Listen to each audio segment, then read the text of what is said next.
don't know how I follow such a wonderful graphic here, but we're going to start out with an introduction here of our speakers. So I'm Bob Robey, the Global Training Lead for AMD, and I'm in Los Alamos, New Mexico, where the sun still hasn't come up yet. And I've been at AMD for 3 years, and previous to that, I was at Los Alamos National Laboratory. My background is computational fluid dynamics, and I'm author of Parallel and High Performance Computing book at Manning Publications. Let's pass it off to Giacomo. Hi everybody, good afternoon. I'm Giacomo Capodaglio, connecting from Austin, Texas, where it's also dark still. And my background is in applied math and computational physics. And as Bob, I also was at Los Alamos before AMD for about 4 years. Off to Luca. Thanks, Giacomo. So I'm Luka Stanisic. I'm actually based here in Europe, in Munich. And my background is in the computer science, but I really did both master and PhD in the HPC domain, so I stayed true to it until the end. Johanna? Yeah, hello. I'm also based in Munich. My background is in aerospace engineering, and I kind of slipped into HPC by working on an application, as I assume many of the audience did as well. And I'm now in Luca's team and supporting mainly the High Performance Computing Center in Stuttgart. And now and then I help with trainings like today. Okay, and do we want a quick introduction of our hosts here? Yeah, please. Hello, good morning and good afternoon, everyone. I'm Sima as part of CASTIEL project. I'm welcoming everyone together with my colleague Velasta and our colleagues from EuroCC from NCC France, Mari. Thank you for joining us, and I hope you enjoy this training together with our experts from AMD team. Thank you very much. I give the floor to our experts.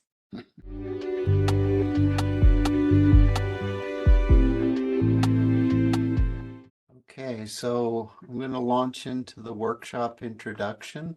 We have over 100 people joining us today. And from a wide number of countries in Europe. And Sorry, Bob, you're not sharing your screen. I'm working on that.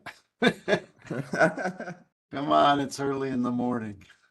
I feel that. Let's see. Here we go.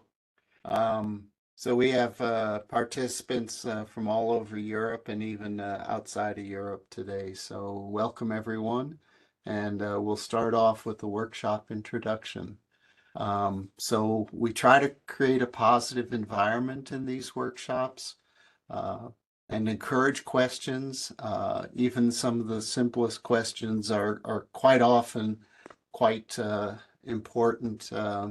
And you may be surprised how many people have the same question as you do. So be sure and ask questions and we encourage them in the Discord channel so that we can answer them with our colleagues doing that while we're talking. And let's start with a quick introduction to our computing systems for exercises. First of all, use the Discord channel. QA is for questions.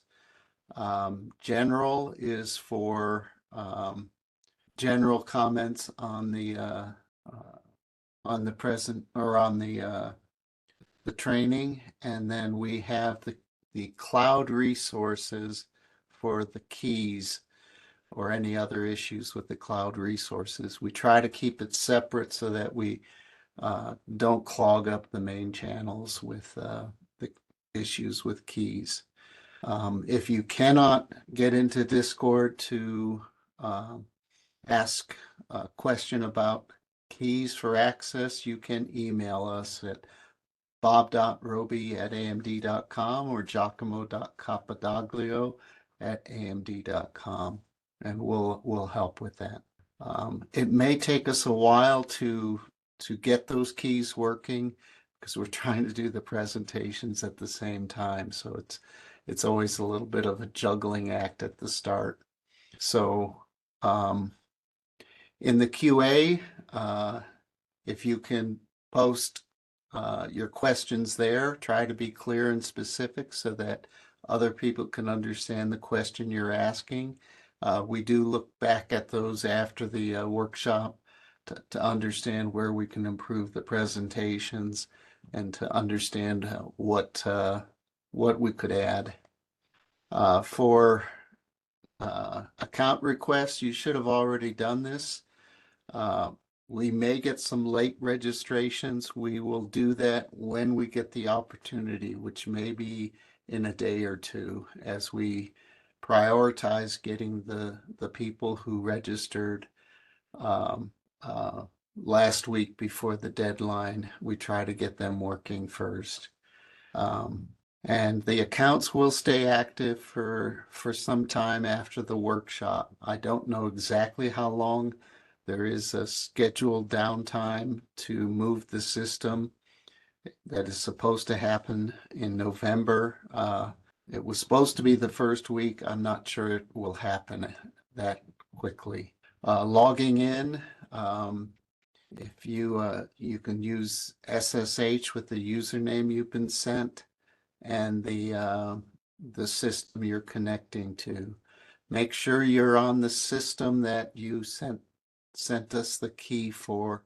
If it is not the default key, you need the -I option and the path to your your private key file. If you're prompted for a password, please Control-C and get out of the prompt. If I think we already have 2 people that have been blacklisted, and it takes us a couple days to get those cleared. We don't have access to the system to clear those. You can simplify your login with the following additions to your config file. All of these slides will be posted in the resources in Discord. You can download those. I know there's a lot of details in here, and we move through the slides fairly quickly, so you may want to pull those up and go through those at the same time we're presenting. You can copy files in and out of the system, either using SCP or rsync, and we do recommend backing up your files regularly to avoid losing anything. We do use a module environment, which is pretty typical on an HPC system, and I notice already a mistake here. We're on Ubuntu 24.04. And we're using ROCm version 7 and 6.4.1. So most of the exercises we're going to do with version 7.0.1, but we have the older version with a more complete software installation. So we have a hierarchical module set up. So when you select the ROCm, you will get a list of all the packages that were built with that version of ROCm. That enables us to have multiple ROCm versions on the system. You will also notice this ROCm AFAR. That is a advanced features release, and we use that to get access to the latest compilers. It is essentially a beta version of ROCm, so it's just like another ROCm. And you should have set up in your bash RC file this source override TCL2L mod that sets the module file paths for these software installations. So Here we have, I'm sorry, I said that we were at Ubuntu 24.04 on the other system. It is 22.04 right now. And GPU 60 has a similar environment, and you can see all the modules that are loaded there.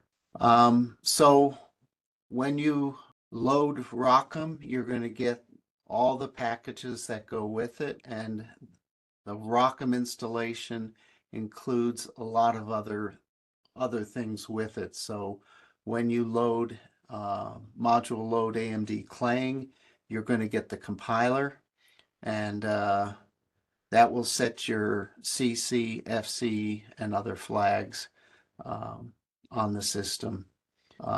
If you just load ROCm, you will have access to the libraries and HPC, but not the it won't set the compiler flags. And we have modules for the profilers and for a couple other packages. And then we have a lot of other software packages that we install using that ROCm version, that are dependent on that ROCm version. This looks like old slides, Giacomo. Anyway, I had updated this about the Fortran. So AMD has actually released the Fortran compiler, and so it's released in ROCm 7.7 version, and it is not in the ROCm 6 version. Will have the Flame Classic compiler, so we encourage you to use the ROCm 7 if you're using Fortran or one of the AFRs. I had instructions here how to report issues. Anyway, we'll skip that. So Lua modules, a basic commands you will need to know is to type module avail, module load, and module unload. There's many other commands that you can use with modules, but those are the most common ones. We also set the OMPI CC flag to the current compiler, and so when you use MPI CC, it will use the compiler module you've loaded. So again, the Slurm configuration, I corrected this, but it looks like it's an old version. So it's 2 queues, not a single queue. And the first queue is the Perry Peak with 4 MI300As on a node. And the second one is with 1 MI300A on a node. So there's 25 total GPUs. And your typical commands are salloc, sbatch, and sq with Slurm. Since we're on a shared system and we have quite a few users, please pay attention to allocating the GPUs and freeing them up when you no longer need them. So here's a picture of the configuration that we have. So you can see we have 5 Perry Peak nodes with 4 MI300As on it, and then we have 5 SH5 nodes with 1 MI300A on it. And so the default queue is to the Perry Peak nodes at the top here. You may find that if the queue is too busy, the SH5 nodes are available still, so you can specify how to get access or to use those. And the typical Slurm commands, you can see here that we can specify the partition to specify those SH5 nodes. You need to allocate a GPU, and I think this should be just -- GPUs, not -- N GPUs. And then you can also allocate CPUs and memory. You can specify the time and you can do interactive or batch jobs on the system. A typical batch file will have these #s batch at the top. The options are much the same, and then right after those lines, you would add your bash script that you want to run on the back end. We have a lot of additional software on the system, and if there's something missing, please request it, and we should be able to install it. So we're going to make use of a AI training assistant on GPU 60, and that we have preloaded with a lot of the documentation. And so here's a quick introduction to that AMD AI training assistant.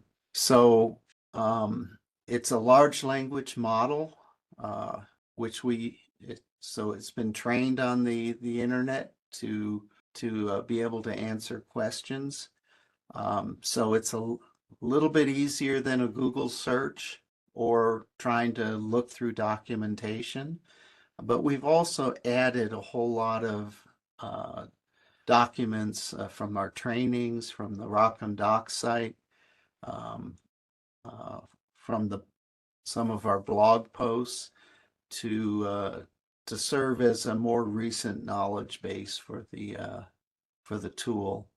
And it does report the sources, so it's a good way to pull up some information and then go to the sources to get the original source for the information.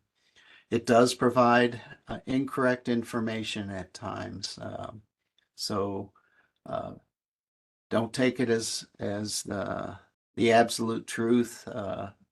You know, check anything you get out of the LLM, and so it is probabilistic, so you will not get the same answer twice, and it's quite often very effective to iterate, asking further questions or giving it more information to sort of guide the LLM to a solution that you want. So that is on GPU 60, and to access that, you create a tunnel to that system with this SSH-L command. You may need your username on that, and then you open up a browser window and type localhost :3000. It can be a little tricky to get it set up, and you may have to experiment a little bit with that. So once you get into that web page, it will ask for your email and password. You should have received the password earlier this week, and then you can select the model that you want, and then once you select that, you can ask it questions. So if you use the Gemma model, it can recognize images. Other models will not be able to recognize images. The other thing that is kind of interesting here is you can get side-by-side results from the different LLMs. So here we're showing a side-by-side of the Gemma model versus the AI training assistant. And so by providing this additional data to the training assistant, you can see in green we're getting more accurate results from the questioning. So here we get details on the CDNA architecture. So there are multiple segments to this database that we've added, and you can select a particular knowledge base with the pound sign, and you may want to compare that against not requesting information. You may not be able to tell exactly what's in each database, and so you may want to start off with a general query. So here we have the AI training assistant versus Gemma. And so this one was asking what the expected value of torch.CUDA is available would be. And Gemma is providing the wrong answer, false. And the AI training assistant is providing the correct answer, true. And this is confusing to the model and to us because it's saying CUDA, and while we're on a ROCm software stack. But CUDA quite often was the first GPU language, and so often CUDA just means a GPU. Okay, and so down here at the bottom of the output, you will see references that you can then go down to and get more detail where it got the information. That is actually really useful because it can grab pieces of information and put them in a form that is incorrect or misleading. Okay, so we're now going into the APU programming model. So on these AMD GPUs and GPUs in general, it is getting easier all the time to write code for GPUs. On the AMD GPUs, the MI300As that you are on today and the next 2 days are APUs, which simplify porting. And we'll talk a little bit what we mean by APU architecture and APU programming model. Those are two separate things. The Pragma-based languages have improved and are improving every year. That's making porting quicker. And also their performance is getting better. So that's getting to be a more appealing way to write code for GPUs.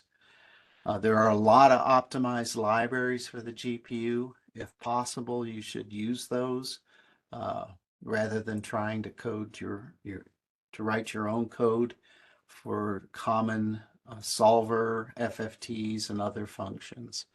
And then most of these different programming languages are interoperable, so you can mix in your application. You can have one part using one language, and in another part you use something else. The tools are also much improved. Debuggers, profilers, and there's many more available. So that's really making it much easier to write code for the GPU. So the MI300A is an APU architecture. So that's accelerated processing unit, and it's kind of an AMD term. You might also, it's very similar to an integrated GPU where you have a GPU on the same chip as the CPU. AMD calls it an APU because when they originally created the APU, they put a much more powerful GPU on the same chip as the CPU. And the APU has the same memory space for the CPU and GPU, and you'll see why that is helpful. The APU programming model versus the architecture. So the programming model we can use on discrete GPUs as well. A discrete GPU is typically, you can think of as a card that is put in a PCI slot. It's a little different on the data center systems, but it's the same concept, that it's a separate discrete compute unit from the CPU. AMD has some very customer-friendly policies. We strongly support open source for almost all of our software. with no vendor lock-in, and we strongly encourage portability. For the past few years, it's been AMD has had the industry-leading CPU performance. We are very competitive with the GPU performance. We are committed to FP64 capability on the hardware devices, and we continue to increase the floating point 64 performance with every GPU we release. And there's no special tricks to get the FP64 for general applications. It's a IEEE 754 standard floating point 64.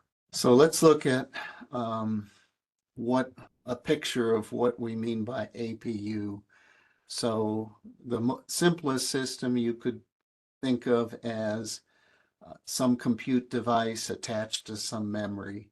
That hardly exists anymore because we have so many levels of memory and compute devices.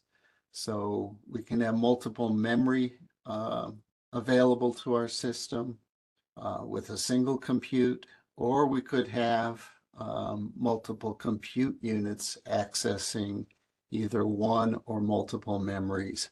So the typical GPU is what we call a discrete GPU. It has its own memory, a high bandwidth memory typically, and the CPU has capacity memory, so it tends to stress having as large a memory as possible. So in today's world, we're more of a memory dominant scenario right now, where HPC computing really, the biggest consideration is memory. So in the memory dominant architecture, it kind of revolves around that idea of a single memory space. And so that's what we call the APU architecture. So each of the compute units can address all of the memory, and that greatly simplifies programming.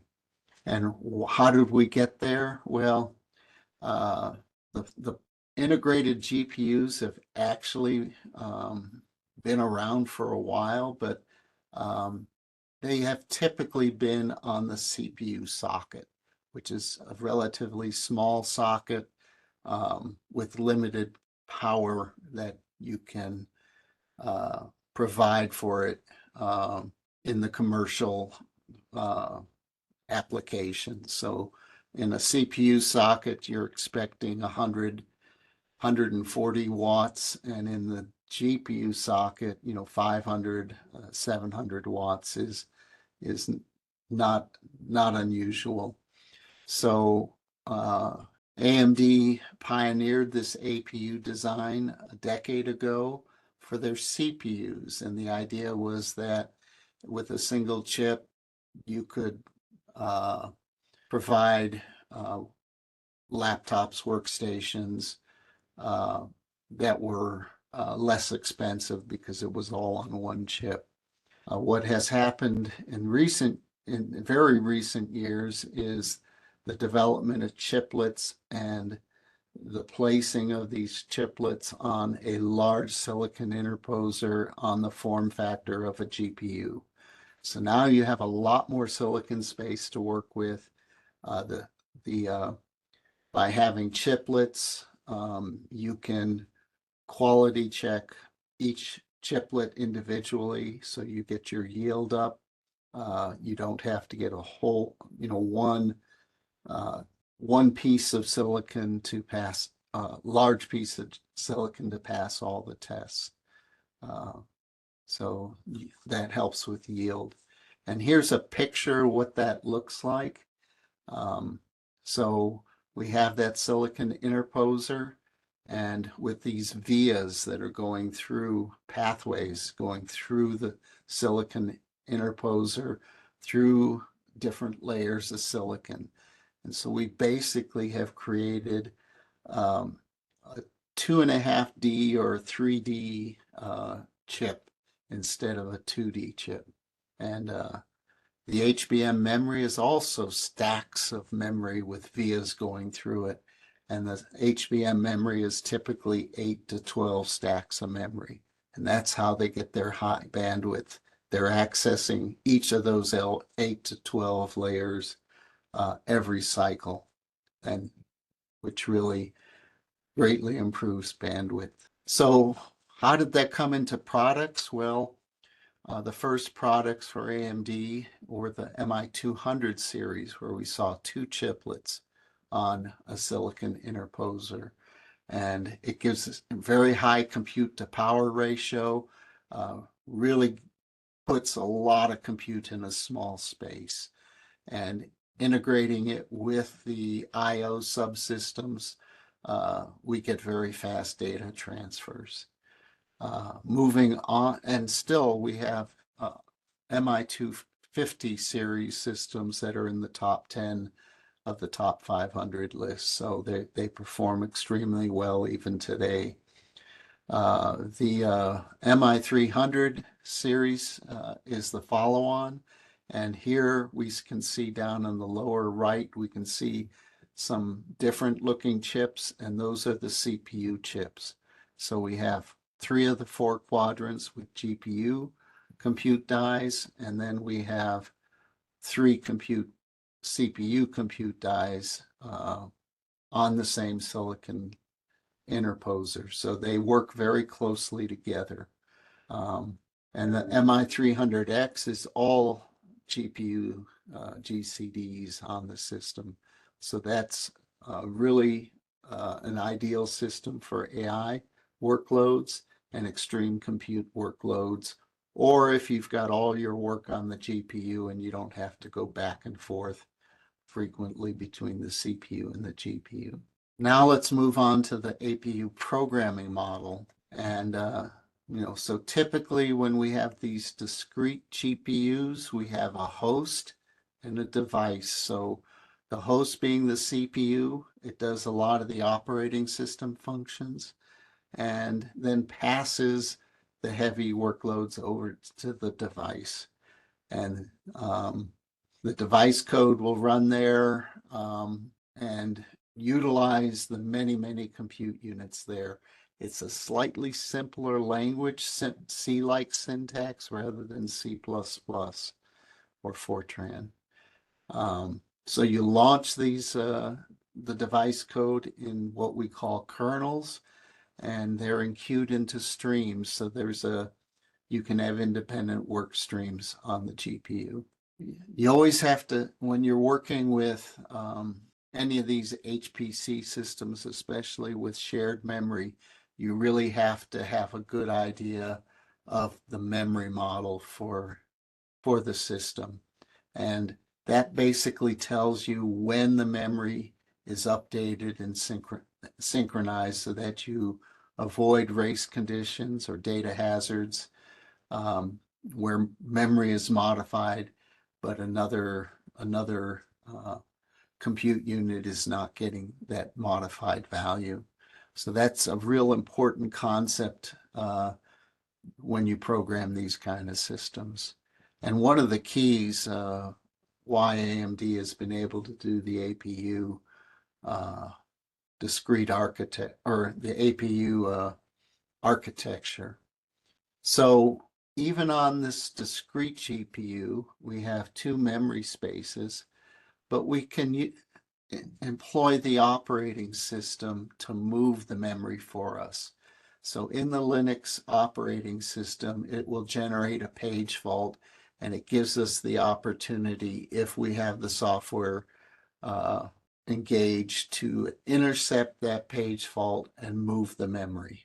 And so on our MI200 GPUs and MI300 GPUs, we have this managed memory capability. And this is also available on NVIDIA GPUs. On our GPUs, you enable that with export HSA XNAC equals 1. And XNAC means not acknowledged. So it's the system telling you that it cannot load the page. And you're going to get a page fault. And so you can set that environment variable and make that memory move from the CPU to the GPU or vice versa.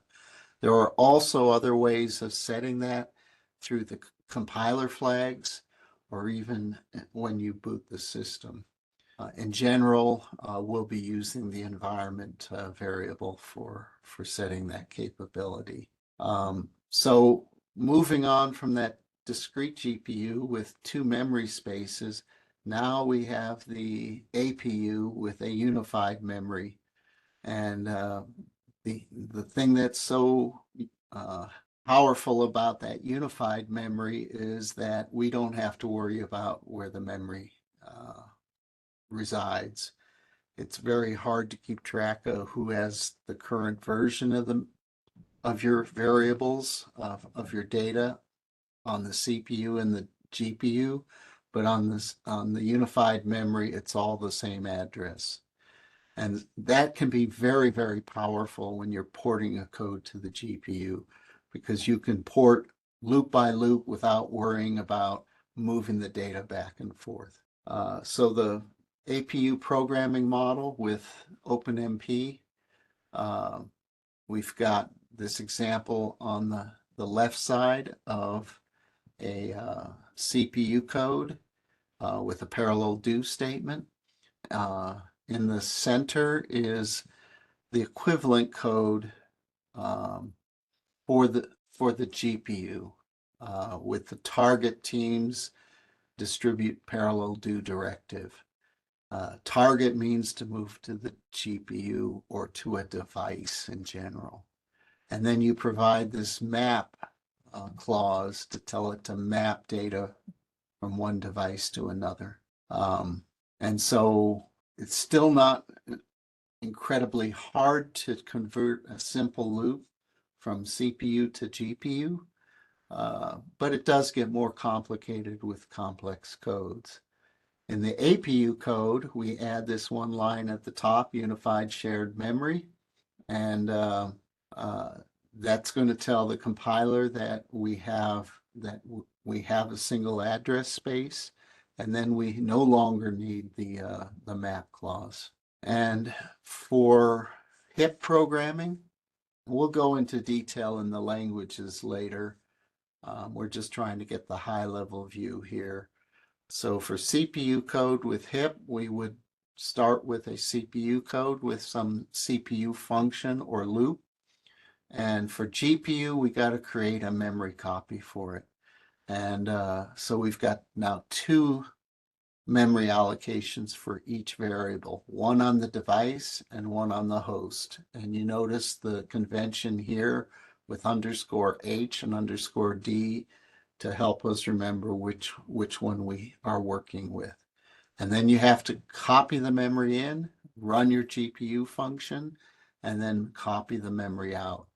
For the APU code, you don't need any of that memory allocation or memory copies. We're going to use that single address space and pass that into our GPU function.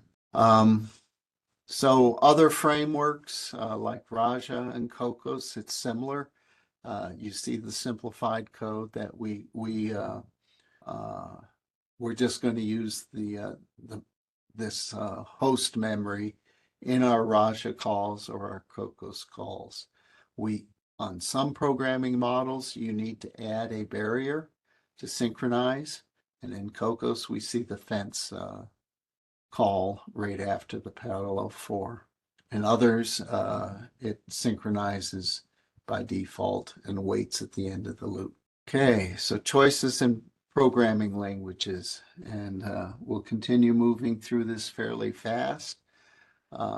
We'll go into some of these languages in subsequent presentations. So you can think of this division of languages as the native or low-level language such as ROCm, HIP, OpenCL, and CUDA. And they're closer to the metal type programming. So each HIP command or ROCm command will be directly running on the GPU. And pragma-based languages, we're going to add a pragma or a directive to a standard loop in a language, and the compiler will move that operation over the GPU for us. There are higher level performance portability languages or frameworks. Cocos and Raja are just two of them. There's also OCL and YACL and several others that small teams have developed for their own use based on a very similar concept to these that we'll talk about. And now we're seeing the emergence of standard-based languages. So we'll talk a little bit about C++ standard parallelism, but there's also do concurrent and Fortran that is going to be available soon, or it may even be enabled in the compiler. So in the pragma-based languages, we have OpenMP and OpenACC. OpenMP is really taking off and replacing OpenACC. OpenACC was the early language before the OpenMP standard came out. They wanted to get something out quick, but it's not supported by as many compilers as the OpenMP is today. So that's our primary supported option. You can get OpenACC to run by using the Cray compiler with Fortran, and GCC has a little bit of support for it, but they're really the investment in that language is dropping off with time. Do concurrent is an emerging capability, and it works on the CPU right now. You just rewrite your do loop, and it's going to move that over to the GPU, or if you're on the CPU, it will basically create the threads and break up the loop for you on the CPU. So we're looking forward to make that replacing some of the OpenMP directives because it's just simpler and easier for a lot of Fortran programmers. So the native or low-level languages, so we have the heterogeneous compute interface for portability called HIP, and that is really a layer on top of ROCm and on top of CUDA. So it will call the NVCC compiler if you're running on a CUDA GPU, or it will call the HIPCC if you're on a ROCm GPU, an AMD GPU. It's probably one of the most common languages used to program the AMD GPUs, especially early on. It was the most performant language. So we sort of recommend using OpenMP for most of your loops, and then when you really need to dive down and try to get the most performance out of a kernel, you might write those in HIP. Converting from CUDA to HIP is pretty straightforward, and we have some scripts available in the ROCm suite that will do a lot of the work. And if some unusual stuff was done in the CUDA code, it may take a little additional effort. There are other open or low-level languages such as OpenCL, and OpenCL is still supported by AMD Cocos, Raja, two of our portability or performance portability frameworks, came out of Sandia National Labs and Lawrence Livermore National Labs. They're very similar in many ways, and they can really be a good option for C++ codes to write a single source for GPU or CPU. So they take care of a lot of the details of getting performance on those GPUs. And Cocos is working at getting parts integrated into the C++ standard. Multi-dimensional arrays are one of the things they have gotten into the C++ 23 standard. C++ standard-based languages are done by providing a policy to an algorithm, a C++ algorithm. And basically, if you add this last option, par and sequence, then it will run the code on the GPU. There are other options right now. Par and sequence is the option that AMD is providing. And we'll have a little discussion about an example of how to use C++ standard parallelism. It is more difficult to get high performance out of C++ standard parallelism.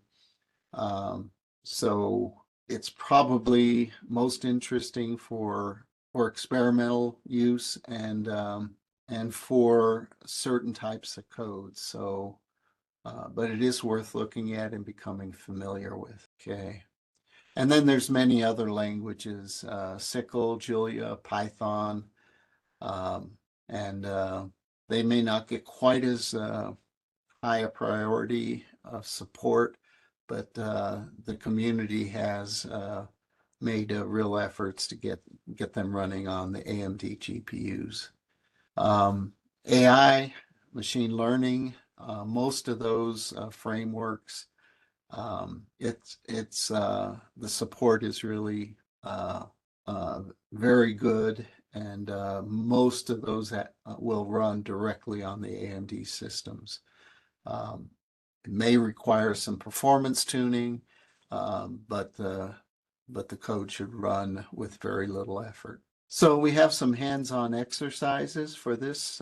If you log into our system and get this training examples repository that we'll be working with through most of the next 3 days, and go to the managed memory directory, you can look at that README and work through some of those examples just to get a feel for the differences of running using a managed memory, an APU programming model. We also have hands-on exercise document for you in the resources on the Discord, and you can pull that up, and it will be the first section in that document. And that wraps up this presentation. Okay. I think we have to adjust our schedule a little bit, but that's okay.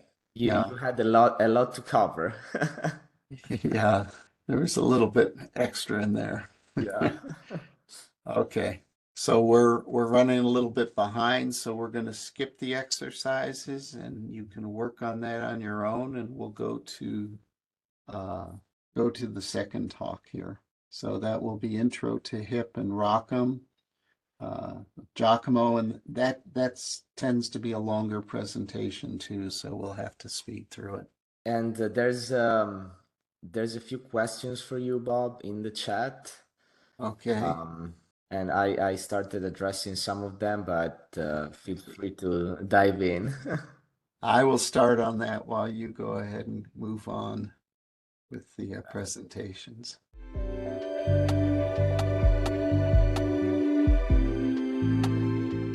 Okay, let me go ahead and share my screen. I need to find the slides first. Okay, are they coming through? Yeah. Okay, yeah. So after the fantastic deep dive we had with Bob, we'll continue with more details on HIP and ROCm. So in this presentation, we're gonna cover several topics. It's gonna be a little condensed. And we're gonna start with some of the AMD GPU programming concepts. We're gonna go over some of the most popular HIP API calls. We'll discuss error checking, device management, and asynchronous computing. We'll spend some time on shared memory and synchronization, and then take a look at the ROCm libraries. Okay, so starting from the first topic, first of all, let me spell out what HIP is. HIP stands for Heterogeneous Compute Interface for Portability, and it's a C++ runtime API and kernel language that is basically the low-level language that you would use to interact with our GPUs.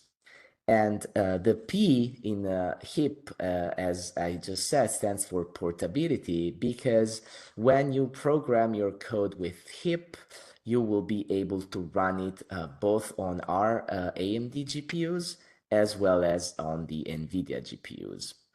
And that is because HIP is a portability layer that will allow you to switch depending on what system you're on.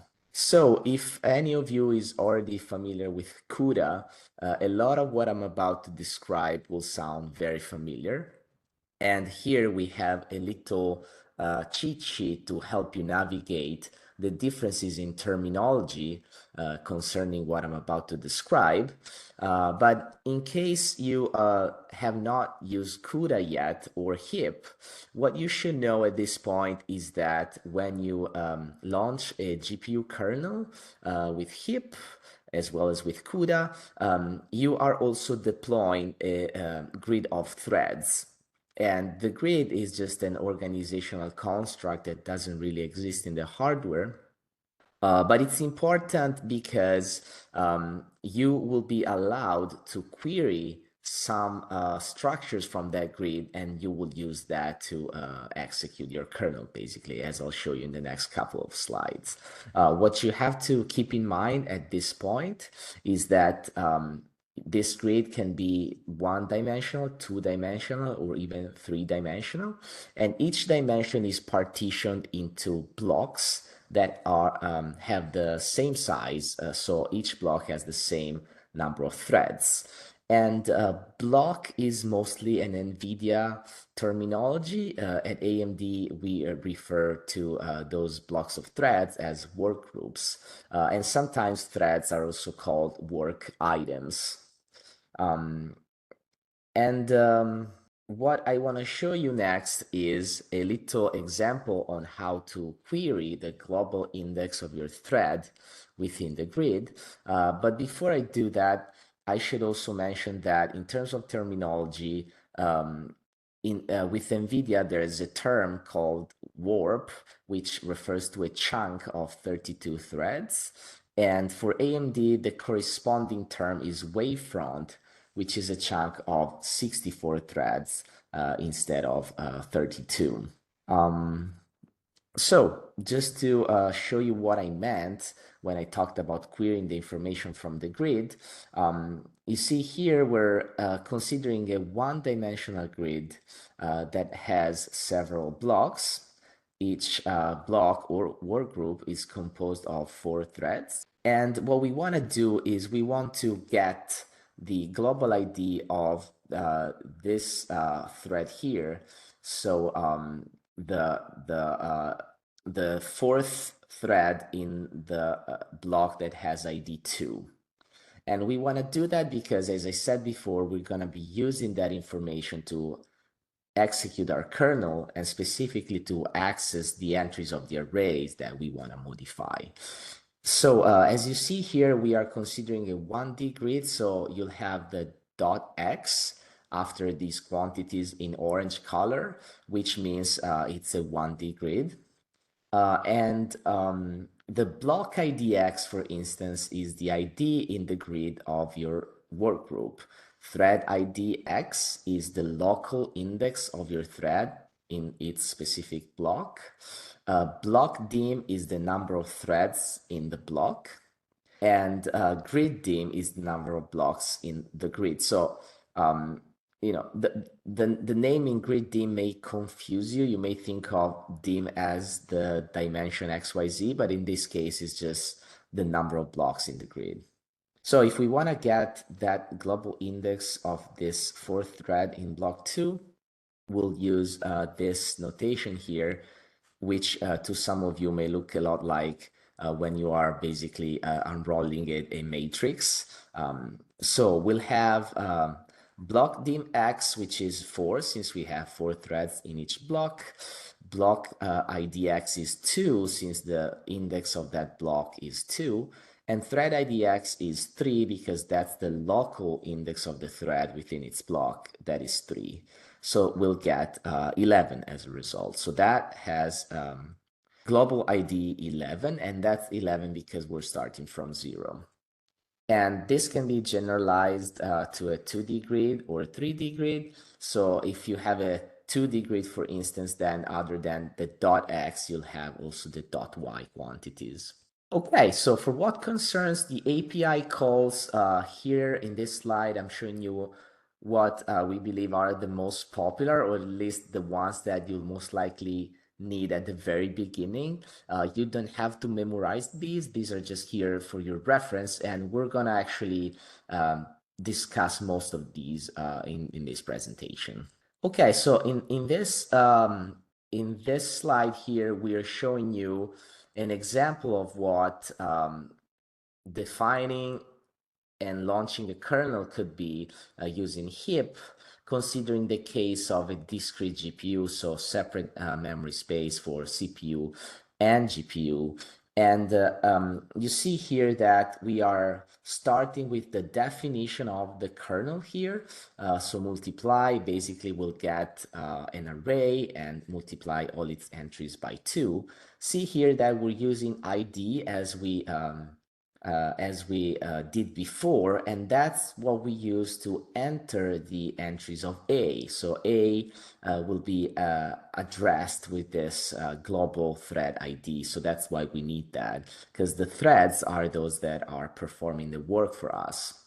And notice that there's also this conditional statement here. We're making sure that the global ID of the thread is less than the size of this array.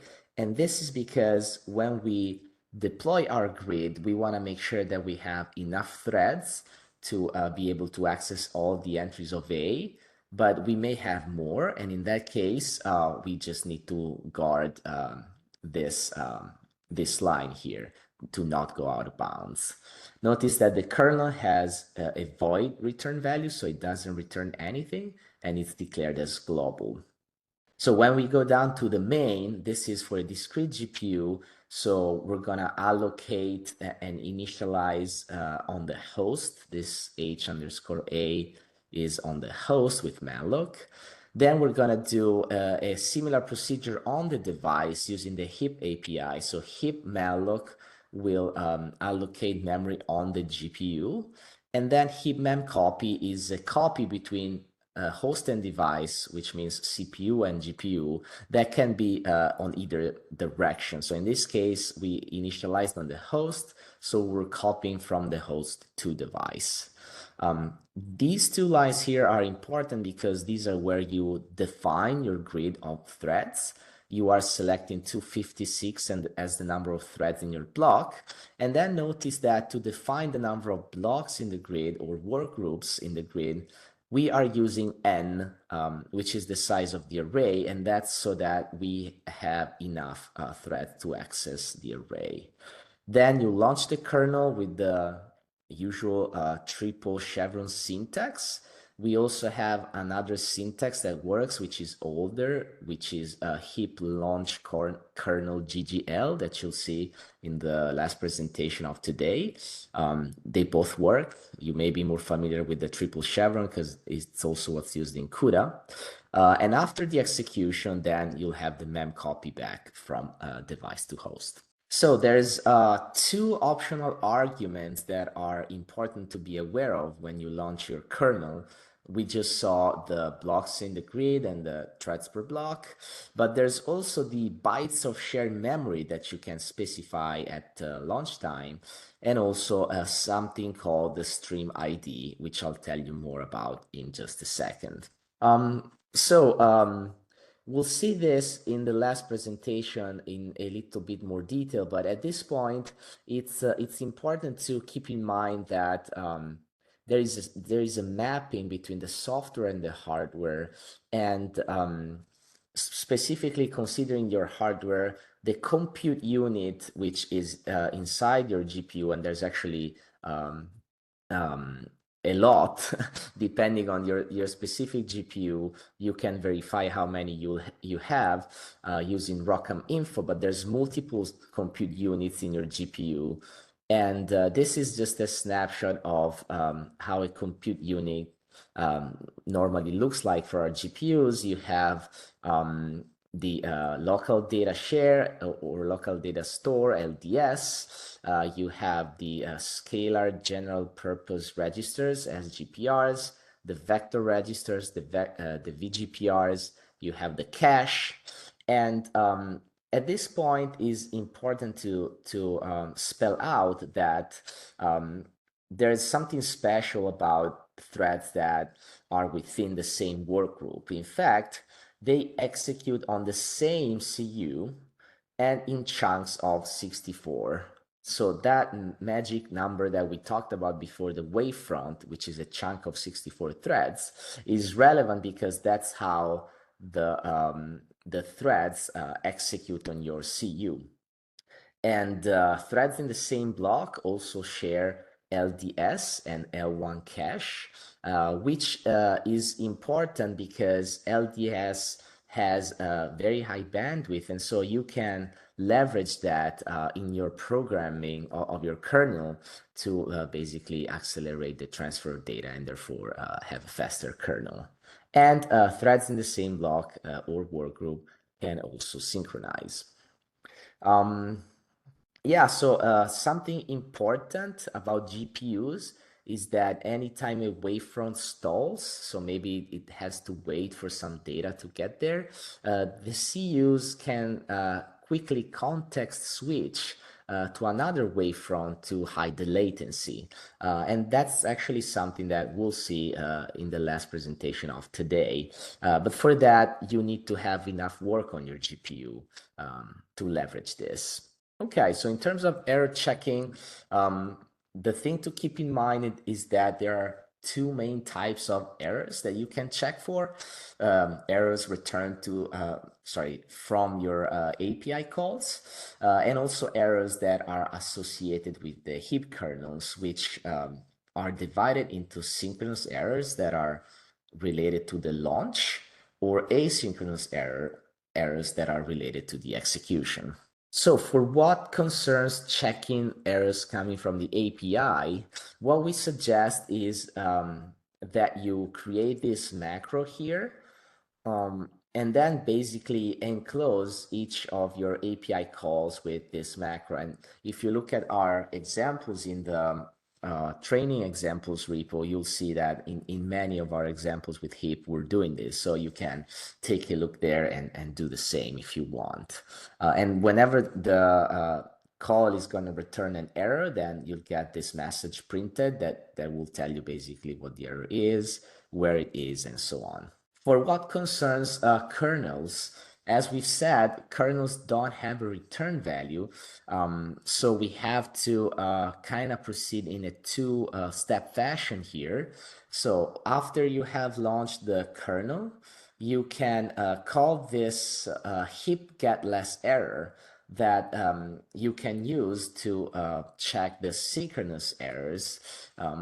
So basically, you'll enclose that as well with the macro. And you can also check for errors associated with the execution with a synchronization barrier. So the call for that is heap device synchronize. And what that means is that basically the host, the CPU, will wait at that line that's calling the synchronization barrier until all the work on the GPU has been completed. So synchronization between host and device. Because you have to keep in mind that launching kernels is not blocking for the host. So the host will launch the kernel and then proceed to the next instruction. With the synchronization barrier, you're basically telling the host to just wait until all the GPU work has been done. However, on the other hand, mem copies are blocking for the host, which means that they have already a synchronization barrier, so you don't have to have a synchronization barrier right before or right after the mem copy, because that's already there. And this is particularly important to keep in mind in case you have a code that's already working with heap on a discrete GPU, but you're interested in porting it to an MI300A, and then you might be just taking out all the mem copies. Well, if you do that without introducing a synchronization barrier, then you're also going to be removing the synchronization barriers. And so your code can behave very weirdly if you're not aware of that. But you can also make asynchronous copies by leveraging a heap mem copy async. And on a discrete GPU, we suggest that people use heap host malloc for the allocation of the memory before the heap mem copy async. But the mem copy async basically will let you overlap the computation with the memory copy. So let's take a look at that. So to achieve this, we have to begin talking about streams. Streams in heap are just a queue of tasks that could be kernels or mem copies or events in general. And you'll have to just declare a stream with their dedicated type, create it, and then once you've used it, you can destroy it. But remember, we said before that when you launch a kernel, there's the 2 arguments for the grid, there's 1 optional for the bytes of LDS, and then there's also 1 optional for the stream ID. So if you don't pass anything for the stream, basically it's like you're passing 0 or null, which means that you are enqueuing your tasks to the so-called null stream.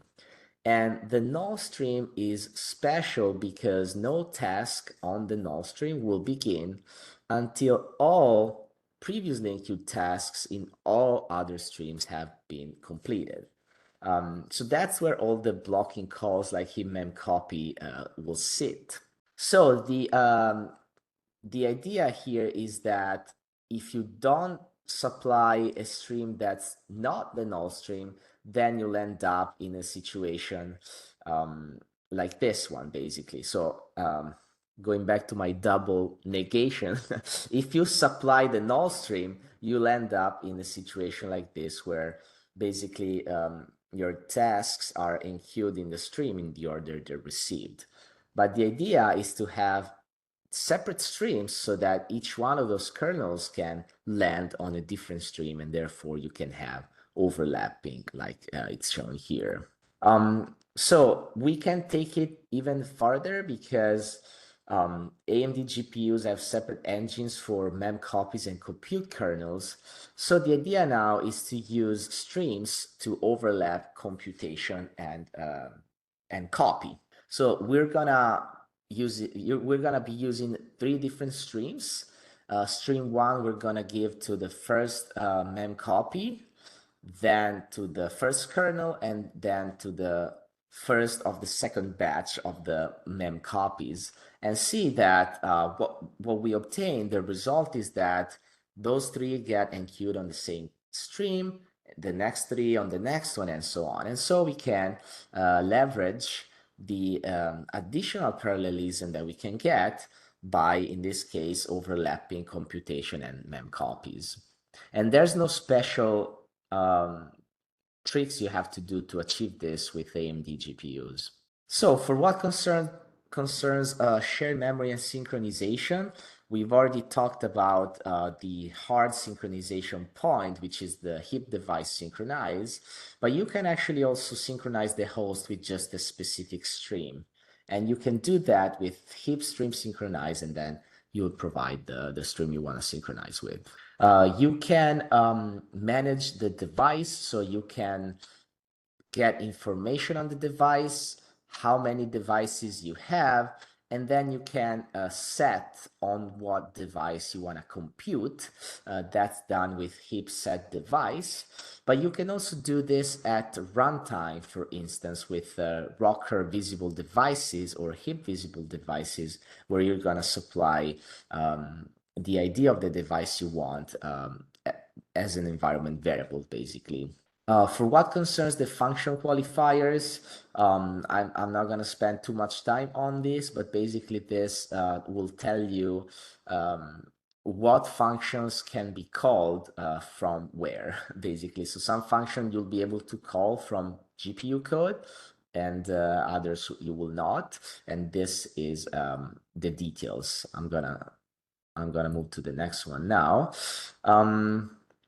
Yeah, so for what concerns memory declarations on the device, on device code, so within your kernel, I want to spend some time talking about shared memory, because if you allocate something with this declaration here, shared, it will be interpreted as LDS. So you can allocate LDS within your kernel.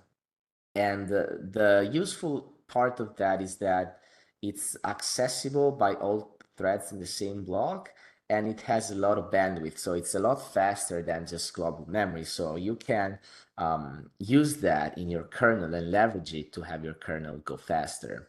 The synchronization barrier that you'll use to synchronize threads in the same wavefront will be this sync thread. So this is called from the device, whereas heap device synchronize is a host side call. The CPU is making that call, whereas sync threads is done on the device.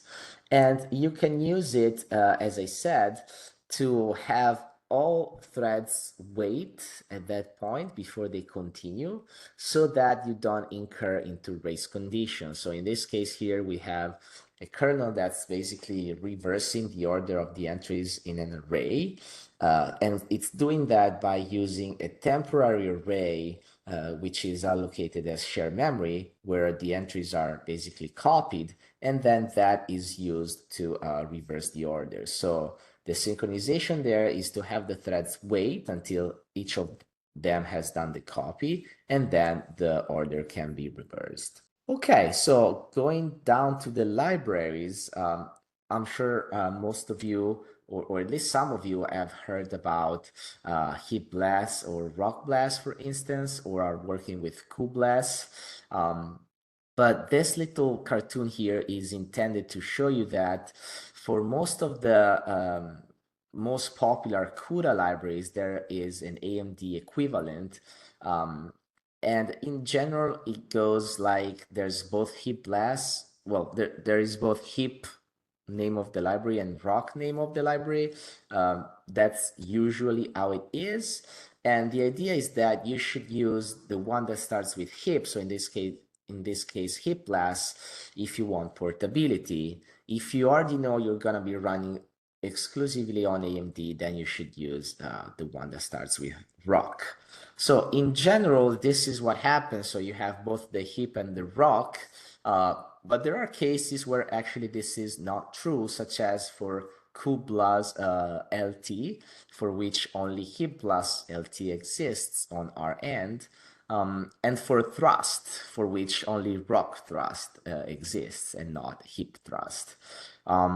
In terms of the primitive operations for cub, we have hip cub, but then we have a ROCm.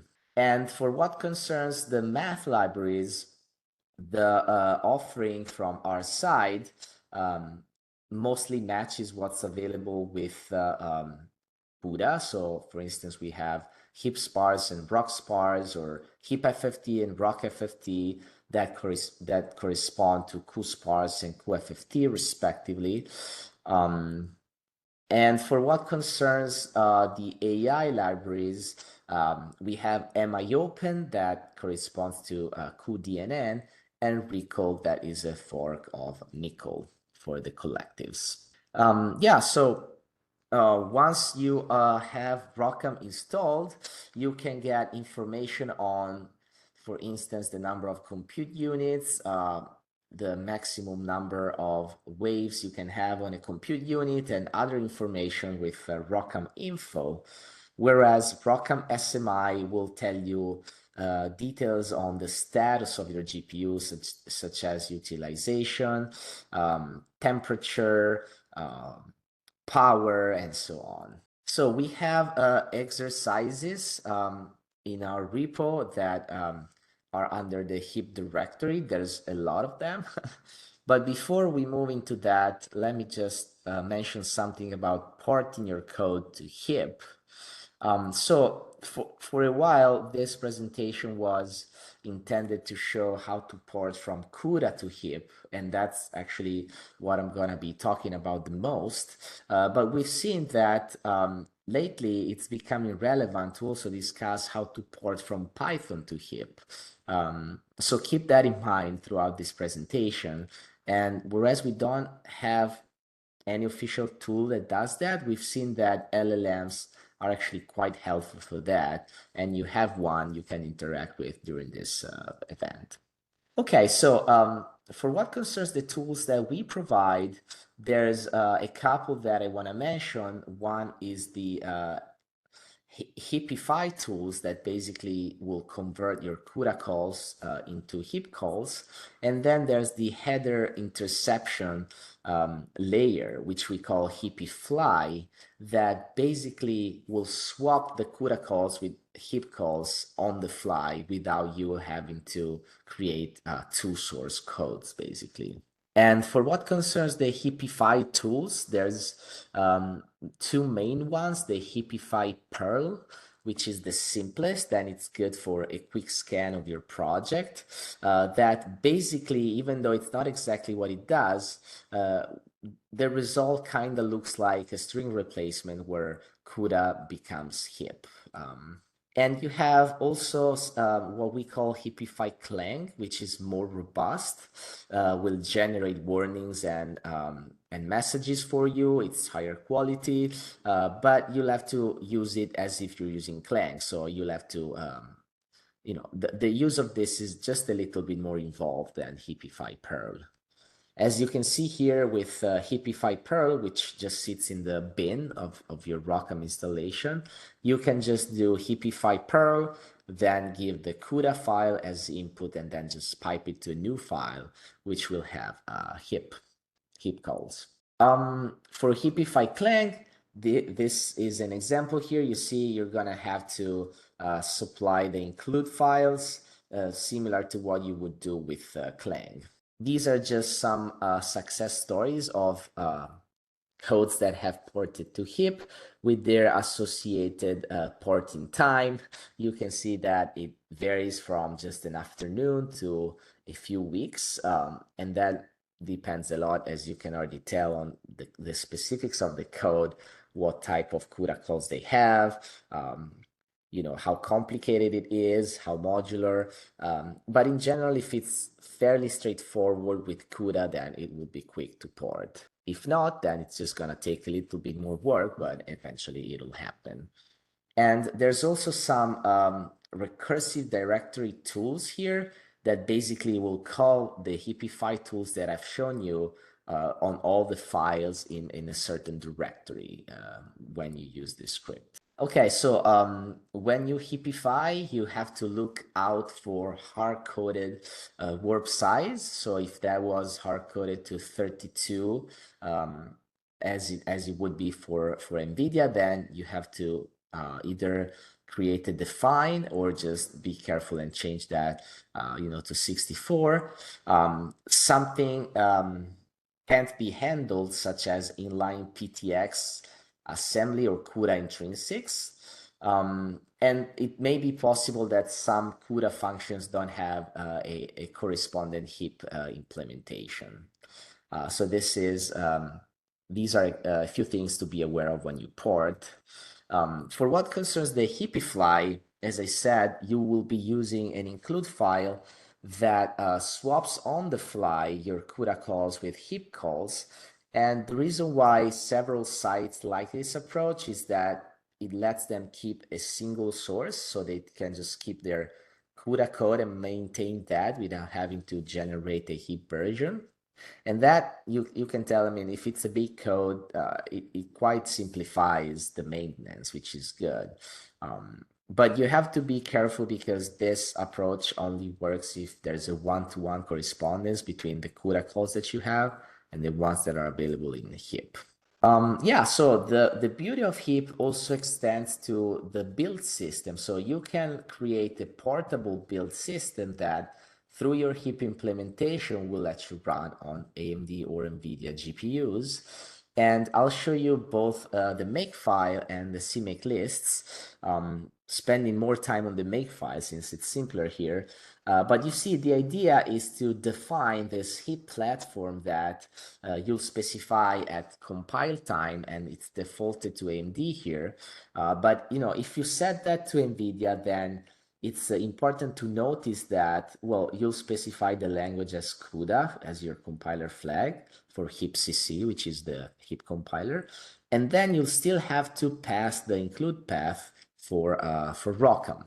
And if you're interested in running on AMD GPUs, then you just do a -x heap.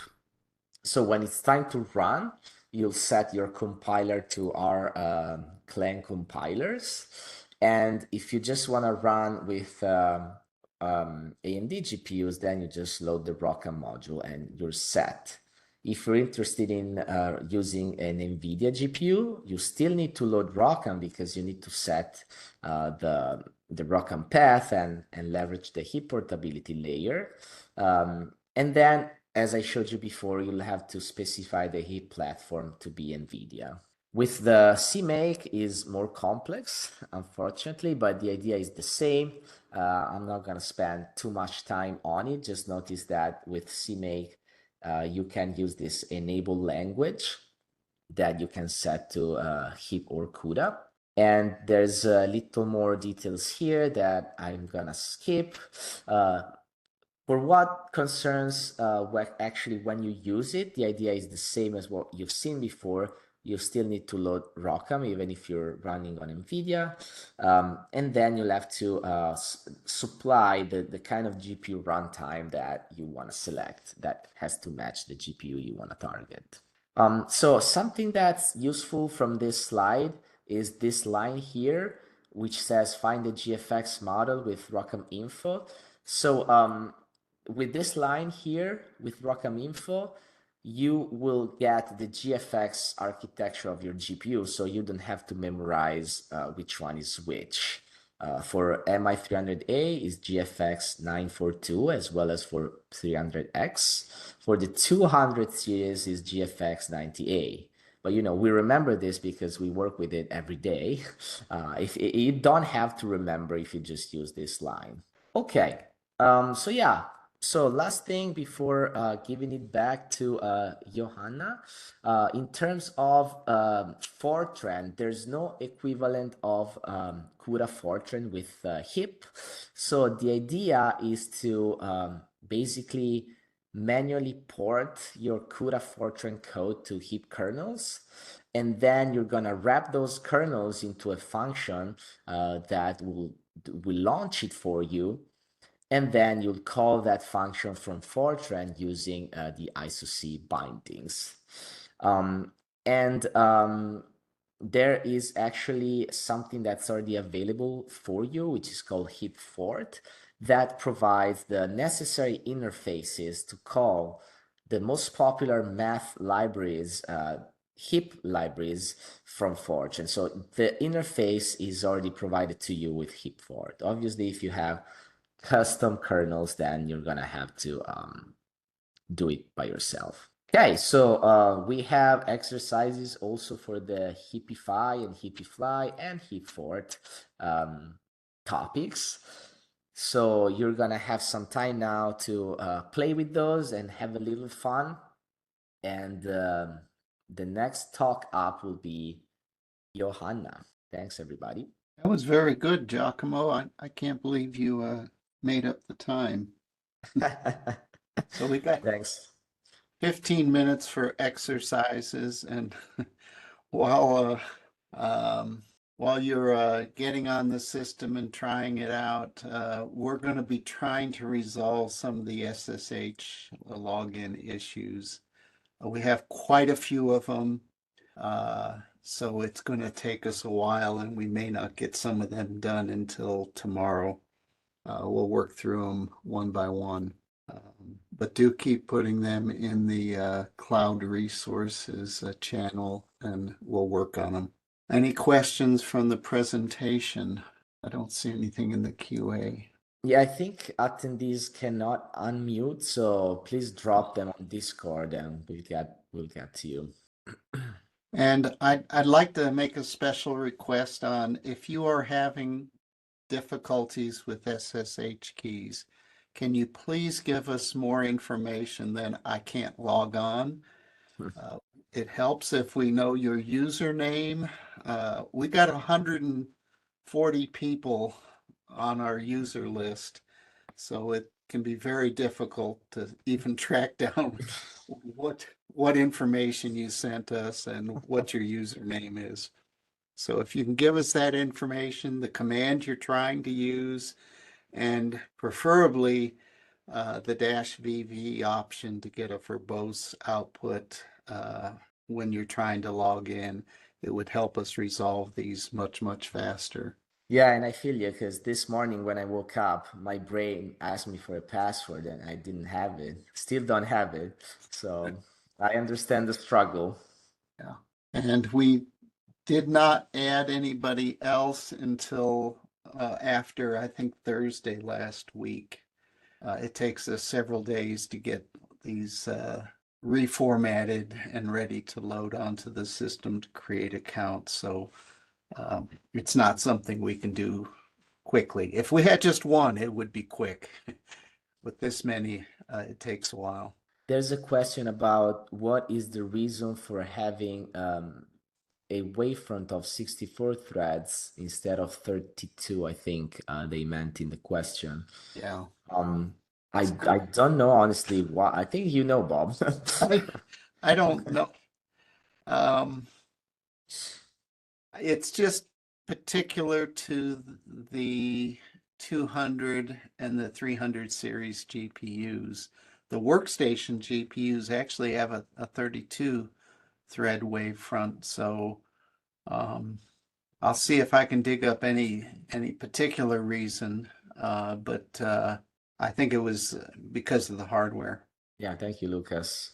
Okay, I think the other questions we answered in the chat. Thanks, Bob, for taking care of those while I was presenting.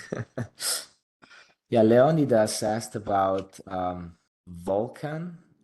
I haven't heard of that. Yeah, Vulkan is Vulkan is also a Cronus standard for GPU physics programming, and so it's more in line with graphics and game programming than with data center GPU programming.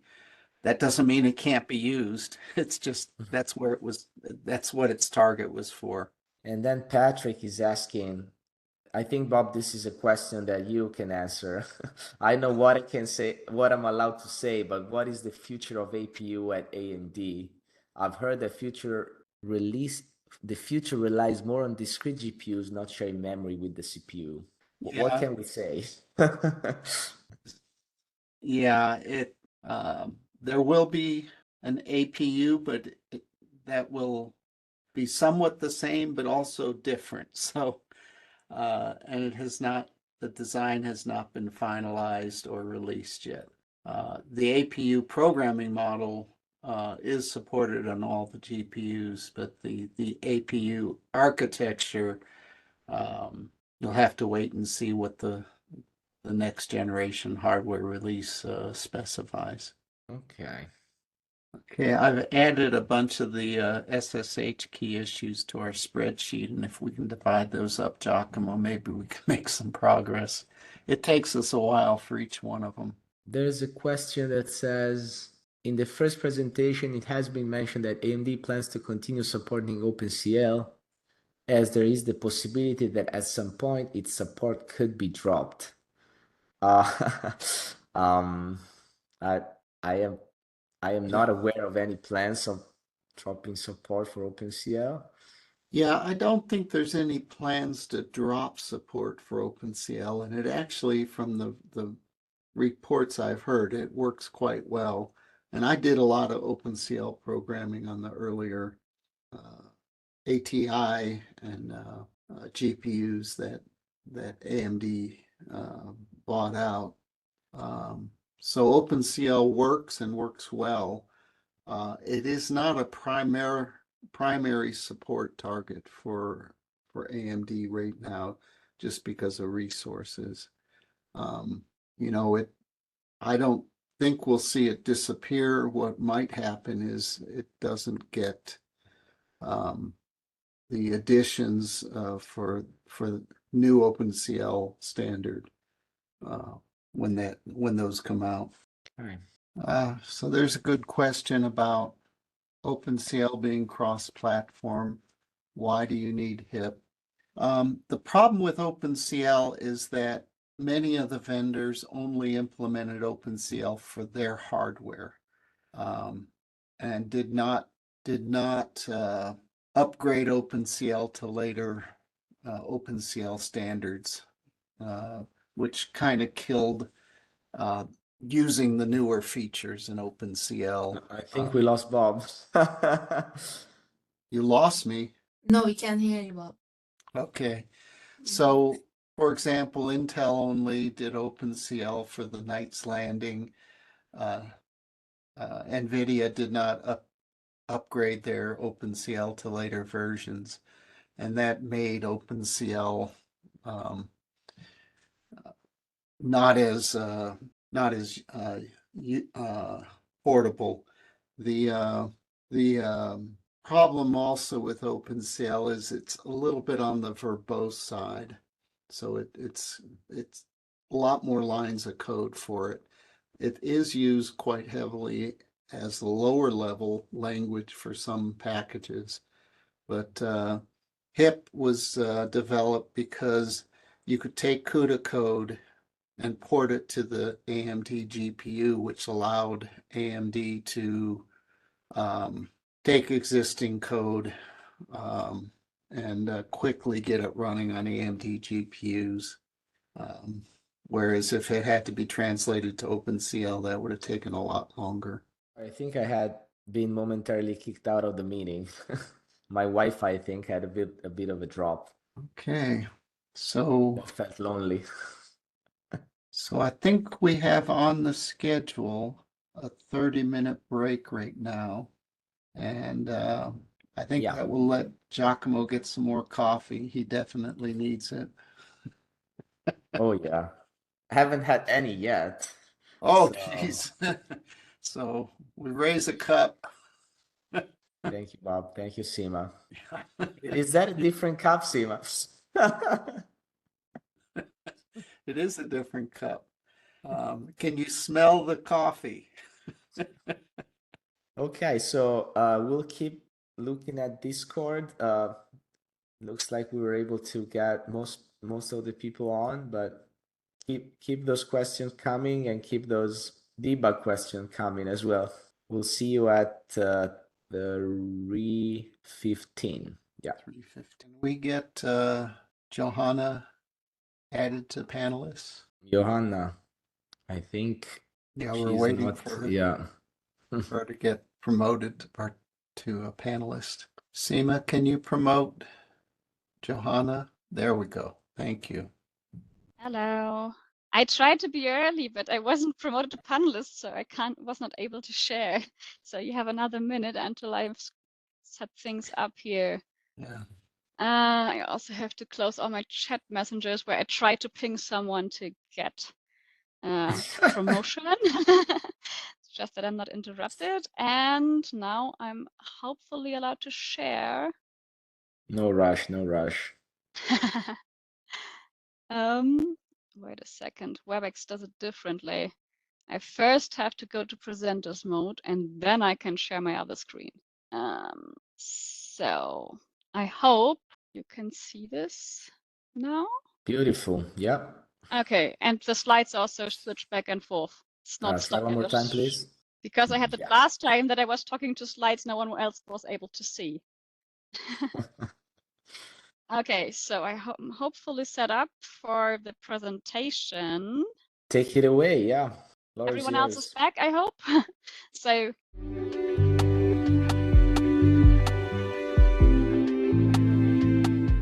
yeah, welcome to Introduction to OpenMP Offload on AMD GPUs. So if we lost you with the last few presentations, this is the presentation where you can get back into the topic as we start from very basic things you probably know from CPUs. So why do you want to use OpenMP for GPUs? So it is standardized, so it's widely used in many compilers. It's integrated in many compilers, supported by many compilers, not only by AMD compilers, but it's portable across NVIDIA and Intel GPUs as well, for example. And you can also run it on CPUs. So OpenMP is standardized and portable, and you can use it in Fortran, C, and C++. Many HPC codes already have OpenMP implemented on the CPU. So there it is really easy to get it running on the GPU with very few code changes. And it's in general quite easy to learn. I think OpenMP is maybe the parallelization you start with when you first touch some multi-threaded parallelizations in HPC. It's interoperable with HIP and ROCm libraries, or HIP and ROCm in general. So everything Giacomo told you in the last presentation can be also added to your code without any problems to compile it. So it's flexible. So you can start with OpenMP as mentioned before, and if you want to add something more intricate, feel free to do so. GPU code can be compiled for the CPU too. If you use OpenMP offload, you can specify the CPU itself as the offload target, something we want to show you later as well. So if you don't have GPUs available but want to start porting, you can also use OpenMP offload to start without even having a GPU available and do the majority of correctness checks already on CPUs and be ready for the GPUs to come. So for everyone who is not that familiar with OpenMP anymore or wasn't yet, I want to do a quick revision what OpenMP on CPUs is by an example. So what you need when you want to start with OpenMP on CPUs is a parallelizable algorithm. So we want something like this, but not like this. Why can't you parallelize this well? Yeah, you have this dependency of different indices, so it would depend on the order of execution if you start with the first index or the last index, or in general on the order of execution. So this is not well parallelizable. But we need an algorithm which is parallelizable, and then we can use OpenMP on CPUs or later also GPUs to run this loop here. This is well known as SAXPY, the single precision A times X plus Y example. So in general, you would use a library to compute something like this, but here we use it as a very simple example, as a running example throughout the whole presentation here. So we start with this well-parallelizable algorithm and want to add some CPU parallelization first. How we do that? In OpenMP, you just add pragma OMP parallel 4, and the deed is done. So what does that mean? Pragma OMP says, yeah, the following line is OpenMP. And if you compile it for OpenMP, this would be recognized, otherwise it wouldn't. Parallel says, okay, run this following loop in parallel using OMP num threads, number of threads to execute the following code. OMP num threads is an environment variable. For example, set it to 24 to execute it on 24 cores. You use for to say, okay, I don't want to execute this only in parallel, but I want to have the iterations of a loop distributed to the different threads. Otherwise, you would just replicate what you compute. So with OMP parallel 4, I tell the compiler, hey, produce code to run it on different threads, and every chunk gets a different part of the following loop. Of course, you can do the whole thing in Fortran as well. The only difference is you have the exclamation mark dollar instead of the pragma. So it would be a comment if you don't compile for OpenMP. If you compile for OpenMP, then this line is recognized. And the other difference is that instead of for, we say do in Fortran. So that's the only difference. Otherwise, I can show you C and Fortran examples throughout this presentation, and it's transferable. I will note where it isn't. So now we did a quick recap. How do you parallelize loops for the CPU? We have OMP parallel do and maybe some clauses. You may know that from your CPU parallelization, that you may add some additional hints what the compiler should do. But in principle, OMP parallel do should do some reasonable defaults. You can compile this by adding -f OpenMP to your compilation line. And before you run, you export this OMP num threads and set it to some reasonable amount of threads you want to use that may be dependent on the hardware you're running on. So what we ask ourselves today is, how do we do all of this on the GPU? So the compilation will be slightly different. You already saw that from in the HIP presentation, that this offload arc is needed. And we have much more parallelism to exploit when we are working on GPUs. And we learn some new directives to use the GPU efficiently. And we also will talk about CPU and GPU memory, movement, and interaction. So first things first, how do you compile for GPUs? So you probably already heard in the previous presentations that yeah, we have the LLVM-based compilers, AMD Clang, and starting from ROCm 7, also integrated into ROCm AMD Flang, which are able to do OpenMP offload. If you are on an HPE supported system, you can also use the Cray compilers. They are partially also based on LLVM. And yeah, those compilers, AMD Clang and AMD Flang, you also use throughout the exercises. You probably already did that in the last exercise. But the following will then be for OpenMP offload. There are also there's also basic functionality in the GCC-based compilers, so GCC and G-Fortran, but that support is functionality only. You won't get best performance there, and also not all functionality is supported. The best support you get with our pre-releases of the AMD Flang compiler. I think Bob was already presenting about this morning.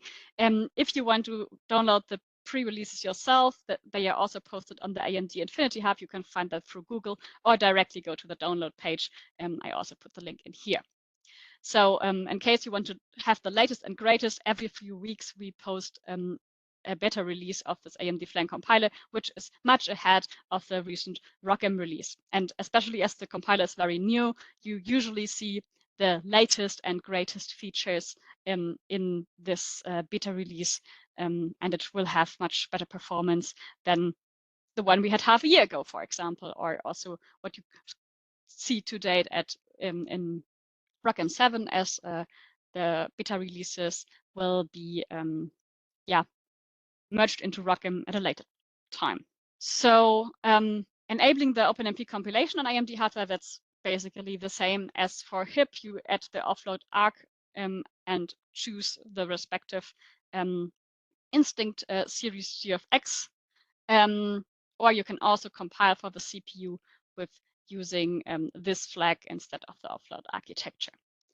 So otherwise, you only have to make sure that you don't forget the -f OpenMP, but that's the same as for CPU compilation with OpenMP.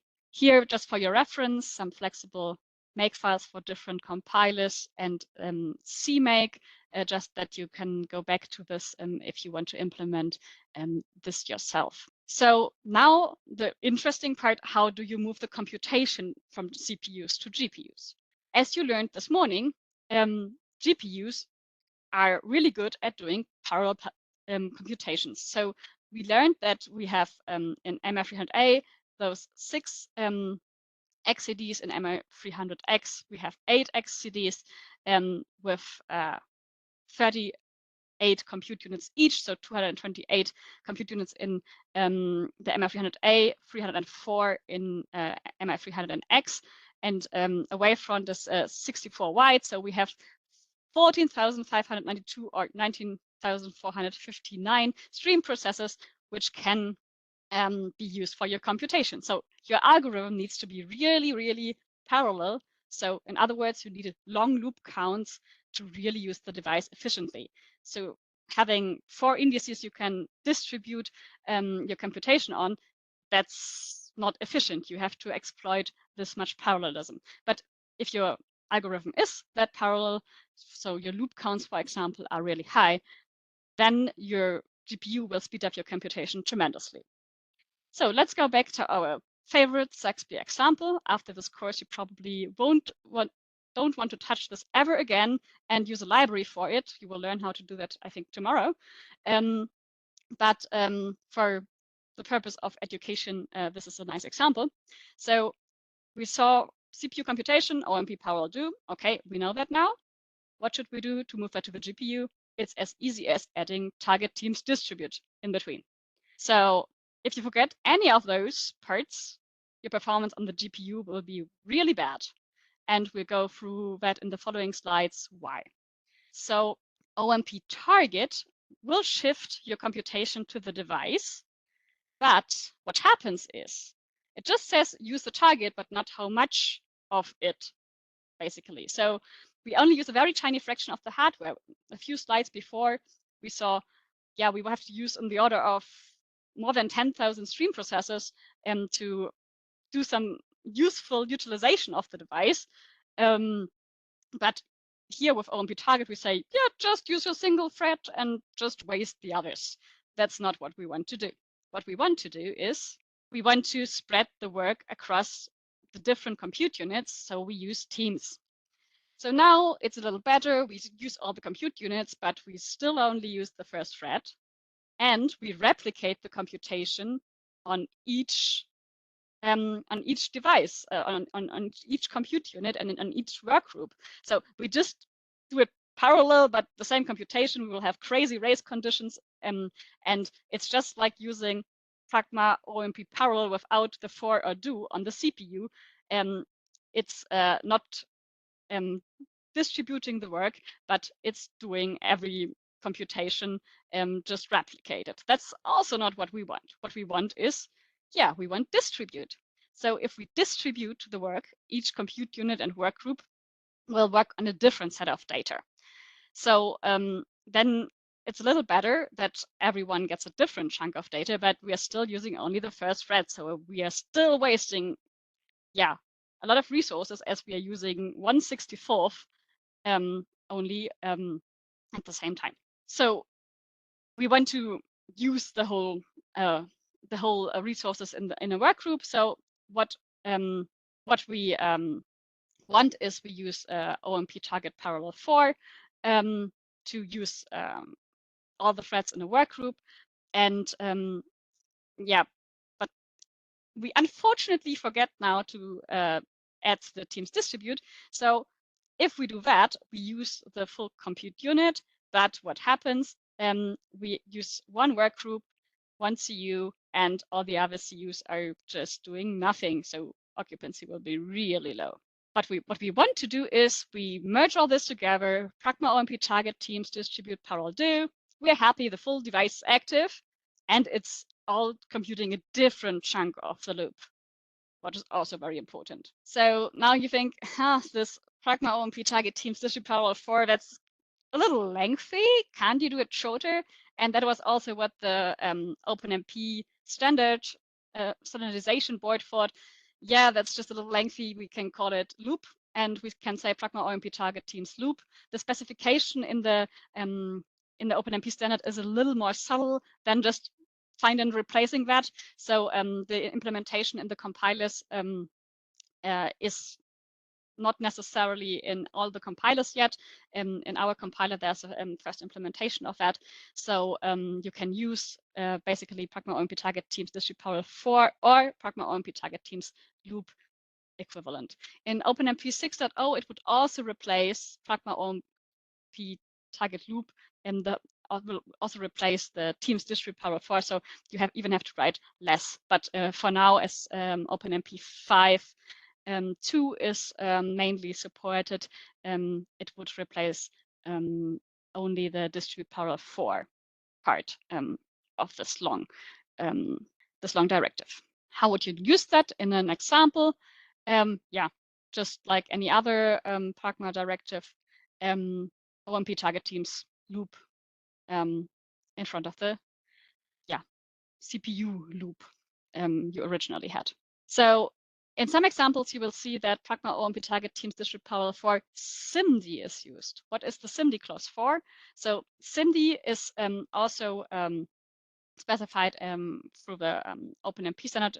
It's a directive specified there, and it is recognized by some compilers. Our compiler currently does not recognize it. The NVIDIA compiler also doesn't recognize it, but the Cray and Intel compiler make use of the SIMD directive. So for portability, it's useful to add this. So for the Cray compiler, it's only the slightly older versions, but it really depends on which version you have installed. So the SIMD directive is there for portability, and it would also not hurt. You would just get a warning that it's not recognized by our compiler. So with having discrete GPUs, you also have to think about the memory management. This is not necessarily needed for the APU, as you saw already in the first presentation by Bob this morning, that you can rely on the unified memory and don't have to copy data around with this HSA xNAC equal to 1 variable, and OMP requires unified shared memory. We will go into details a little more here, because if you have a discrete GPU, you have to care about memory management. And if you want portable code, yeah, that's something you want to have to think about. So why do we have to care about data transfers? Optimizing those transfers is really key for performance on discrete GPUs, as the connections between host and accelerator are typically at a much lower bandwidth and higher latency than the connections in an APU. If we have so the bandwidth to host memory is usually in the order of hundreds of gigabytes per second. The bandwidth to the accelerator memory, it's terabytes per second, and the PCI Express connecting those two is usually in the tens of gigabytes per second. So you can really stall your computation on the device by stopping it through not having the data there if the memory transfers are not somewhat optimized, and you have to care about having the data as long as possible on the device and reuse it as best as possible, that you are not stalled by waiting for data. So what happens in our compiler, or in OpenMP compilers in general, is the compiler will recognize the size of an array, if it can recognize the size of an array. And then if you encounter this Pragma OMP target teams distrib parallel 4 and potentially SIMD, it sees, okay, this variable is used inside this target region, so I need this data on the device. So let's copy all over. So all this is copied to the device, and after the target region, it's copied back. That's nice, but the compiler cannot always see the size of the data. if you use pointers in C, C++, or in Fortran, this is also the case for assumed size arrays, those cannot be mapped by default because the compiler, it isn't sure what size this has. It doesn't know that. So you can't rely on the compiler to do this automatically. So you have to think about how to tell the compiler what amount of data to move. On MI300A, the easiest is just rely on unified memory, export HSAXNAC equal to 1. Then the page fault recovery happens automatically, and the GPU knows or learns about the pointer to use. But that is not possible on discrete GPUs, so you need map clauses. So as the compiler cannot determine the size, you have to tell the compiler the size. How do you do that? You use map_to for mapping data to the device, and from to map it back. That's also to from if you need it forwards and backwards. So if you have, for example, some initialization data to copy over and then some results to copy back. So what you also notice is that here now not all the data is transferred back and forth, but yeah, we copy X and Y to the device and Y from the device. This is convenient also to optimize the memory transfers. You can use the map clauses for this as well. And there will be a bit more on data movement optimization in the advanced presentation tomorrow, I believe. So with that, we are already at the point where I can summarize what we learned about the basics of OpenMP on discrete GPUs and APUs. We are now coming back to the slide what Bob already showed you in the morning, and now it's probably a little more clear what Bob was talking about. So we are starting from the CPU code where we have OMP parallel do to run this in parallel on multiple threads. So we can basically do a find and replace style of porting by saying, okay, we have now target teams distribute parallel do to run this computation on the GPU or APU. If you have the APU, we add this OMP requires unified chat memory. Or if you don't want to add that in 1,000 files, you can just say enforce this with the flag -f OpenMP force USM. This is also there to make your code even more portable. Then you can run your computation on the APU and you don't care about mapping. You just have to care about exporting HSAXNAC equal to 1 to really make use of the APU and don't have internal copies. With discrete GPUs, there are cases where we need to have map clauses to tell the compiler what sizes of arrays are there, or you can optimize memory movement with the map clauses on discrete GPUs. So what did we learn? We learned that we have to use this whole Pragma OMP target teams distributed parallel do to use the full device and not waste part of the resources, and also distribute the computation and not replicate it. We learned that moving the data works with mapping to and from on discrete GPUs interacting between CPU and GPU. If we have an APU data movement is not necessary, then pointers to the data are the same, and we can either use OMP requires unified chat memory or force it through the compliant flag, like mentioned on the previous slide, and export this environment variable. You notice I mentioned this a few times. This will be very important in the exercises and if you leverage MI300A in your future porting. So how would you port? How would you start? So we have our CPU code. It's probably a large CFD code, some large physics simulation code, some large weather code. I don't know what you're working on. Maybe some mathematics library.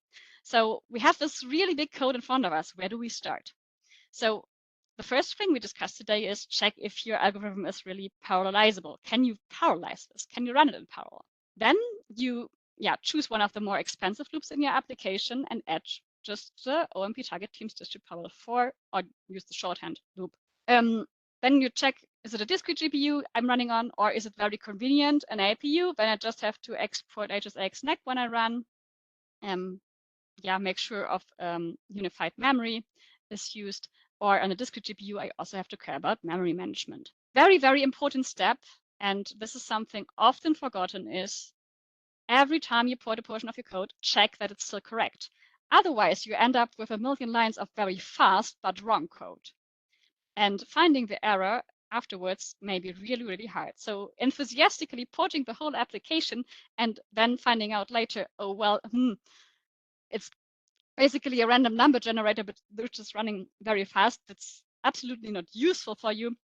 So make sure from the beginning, this part, prepare your validation before you port, set up a reasonable test suite, do unit tests, not test the whole application at the same time, but make reasonable checks for, parts of your functions and subroutines, for example, individually.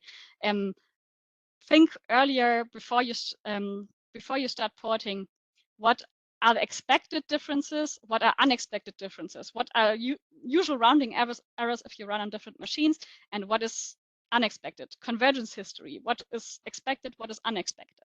This is very important in your porting, beyond adding those directives to have the infrastructure ready to make sure your porting is also correct. And also one more hint is that porting is often more useful for overall speed up than very intricate optimizations of one loop, especially if you have, like, many applications have a very flat performance profile, so many loops take up about the same amount of time. So for that, also profiling your most important hotspot is what becomes very useful here, that you focus on a relevant and representative part of your code and do the performance optimizations and porting there, and not in something which is taking up 0.00% of your overall computation. So this profiling will also be part of the next presentations in the next 2 days. And with that, I'll thank you for listening. And if you want to get some hands-on experience, I would recommend those Pragma examples, OpenMP, C, and Fortran folders in our training repository. And what I usually do is I put the README and the console side by side, that I can follow the explanations here and type in the console here at the same time. And there's always one folder in each of the example subdirectories, which is called Port Yourself. There you can test if you can port to the GPU by not looking at the README, or you follow the README and go through the exercise as it's described there. And there are some sample solutions for intermediate steps you can follow. So if there are any questions, I also want to check on Discord, or otherwise maybe someone can speak up. The participants cannot unmute themselves, so they can't speak up. You'll have to check Discord, Yeah, then I have to stop sharing, otherwise I don't see it. Or maybe you can already check for me if there are some There was questions. one question that you can add to if you want. I already gave an answer, but is there any nice visual profiler tool that can provide similar visualizations like the one shown in the slides when the different variants of the Pragma directive is used? That's the question. Yeah, I think the this visualization is just a PowerPoint. But what you can use is libOMP target kernel trace equal to, I think, 2. There you really see the details. So you can set libOMP target kernel trace to 1, 2, or 3 to get a different level of information on the kernels. And there you can really see what is used. We did a presentation last week where this was also explained in more detail, but maybe we can also add a slide for the presentation tomorrow. Or I can point you to the recordings of a different event if you're interested. I can search for the pointers later. We've got some time for the exercises now. The next talk is the So last one, scheduled at Johanna has 15. done a good job of getting through the material. And this time on time. It is difficult. There's a lot of technical information here. Yeah, but OpenMP is a good first touch with the GPU. Johanna, for you, OpenMP is like breathing. It's your daily bread. You can do it in your sleep. Yeah, so we'll be talking, and we'll have a couple other talks on OpenMP. Well, I think one more talk where we combine two into one talk on advanced OpenMP, and we'll go into a little more detail on some of this.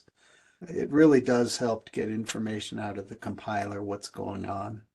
Otherwise, you're kind of blind. Yeah, tomorrow we'll see some of that. We have a question in the chat. Do you have Yeah. recommendations for For porting hybrid codes? Yeah. Yeah, the recommendation is just the same. Replace OpenMP by OpenMP offload, and the MPI stays basically the same. The only thing you have to care about is that especially Ampage, so Cray Ampage needs GPU allocated buffers to work. So if you're using MPI, this is a little detail you have to care for, that if you use GPU aware MPI, you have to allocate all MPI send buffers and receive buffers with GPU allocated memory. So that you can use OMP target alloc in OpenMP or the HIP allocation. I think that's the only detail you have to care about, and setting the environment variables to use GPU aware MPI. Or if you install it yourself, you use OpenMPI, for example, you have to make sure that GPU aware MPI is supported in the installation. I think Bob can point you to scripts, or Giacomo, how to do that properly. I think there are some resources. Otherwise, MPI plus OpenMP on GPUs just works like MPI plus OpenMP on CPUs. You just have to make sure that your MPI domains are much, much larger now. Because, yeah, as I said, you need a lot of parallelism. And so you usually would use one MPI rank per GPU. There are also different modes of the GPU where you can use more than one rank, but like in the basic configuration, you would usually use one rank per device, and yeah, do the device-to-device communication for MPI. And on the GPU itself, you also yeah, use OpenMP offload, like I've shown here, and that's working quite similar to hybrid OpenMP plus MPI parallelization on CPU clusters. It's just you have to make sure your domain is big enough that the GPU has some reasonable chunk of work to do. Yeah, and with Fortran, you have to be a little careful because you have to do something with the CF pointer to leverage GPU or MPI. I'm gonna send a screenshot from a slide that Costas from HP presented. It might be useful. Yeah, target alloc should also work. So if you use the Cray compiler. Yeah, when you're doing GPU aware MPI, if you're using MPI data types, that may not be efficient on the GPU. It may grab each data item separately. So the usual technique on the GPU is to pack the buffers on the GPU and then send the buffer. What is the compiler backend used by the OpenMP compilers? The HPC compiler, the AMD Clang compilers, they're all LLVM based. And LLVM lowers down to the GPU. GCC has some support, but it also uses the same capability out of LLVM to download to the GPU. Yeah, I saw that Giacomo shared the OMP target alloc on Cray system slide from HP. Yeah. Any more questions in there? Because it's really hard to see which one is answered and which isn't. That's the hard part with Discord, is telling what has been What is the compiler backhand used by the OpenMP compilers, LLVM or GCC? Yeah. We just discussed that it's LLVM. Sorry. So then I guess next one. With Fortran OpenMP offloading difficulties We discussed raised that, when yeah. original code is based on user-defined types, chained lists. Okay, that's yeah. already answered. We can't keep up here. Let's answer in the chat as well. Yeah. Yeah, there's a question around types in Fortran. So types in Fortran, that should work with our compiler to some extent. What doesn't work is polymorphic types. So class does not work, but there are some, you can use some workarounds to make it types that it's should be doable on GPUs. I can point you also to resources where we presented that in the past. Yeah, we have something, but that's more on the C++ classes side of things than it's the same, Fortran. basically. Well, then more let me send that to them. Yeah, I can share the HLS presentation from last week. It's just not yet online, but I can just also share the same slide deck. Thanks, Johanna. It's just I want to search for it later if there are no other questions. My question is more about what API the GPU code is lowered to so that I can port it to a non-support AMD model, like an embedded AMD GPU, such as V1000. Sorry, I can't really read it right now. It's super tiny on my screen. Now it's larger. My question is more about to what API the GPU code is lowered to so that I can port it to a non-supported AMD model like an embedded AMD GPU such as V1000. So is this V1000 an AMD workstation GPU? I'm not sure what embedded AMD GPU means. So what is also supported is GFX 90C, which is an integrated graphics card on a laptop.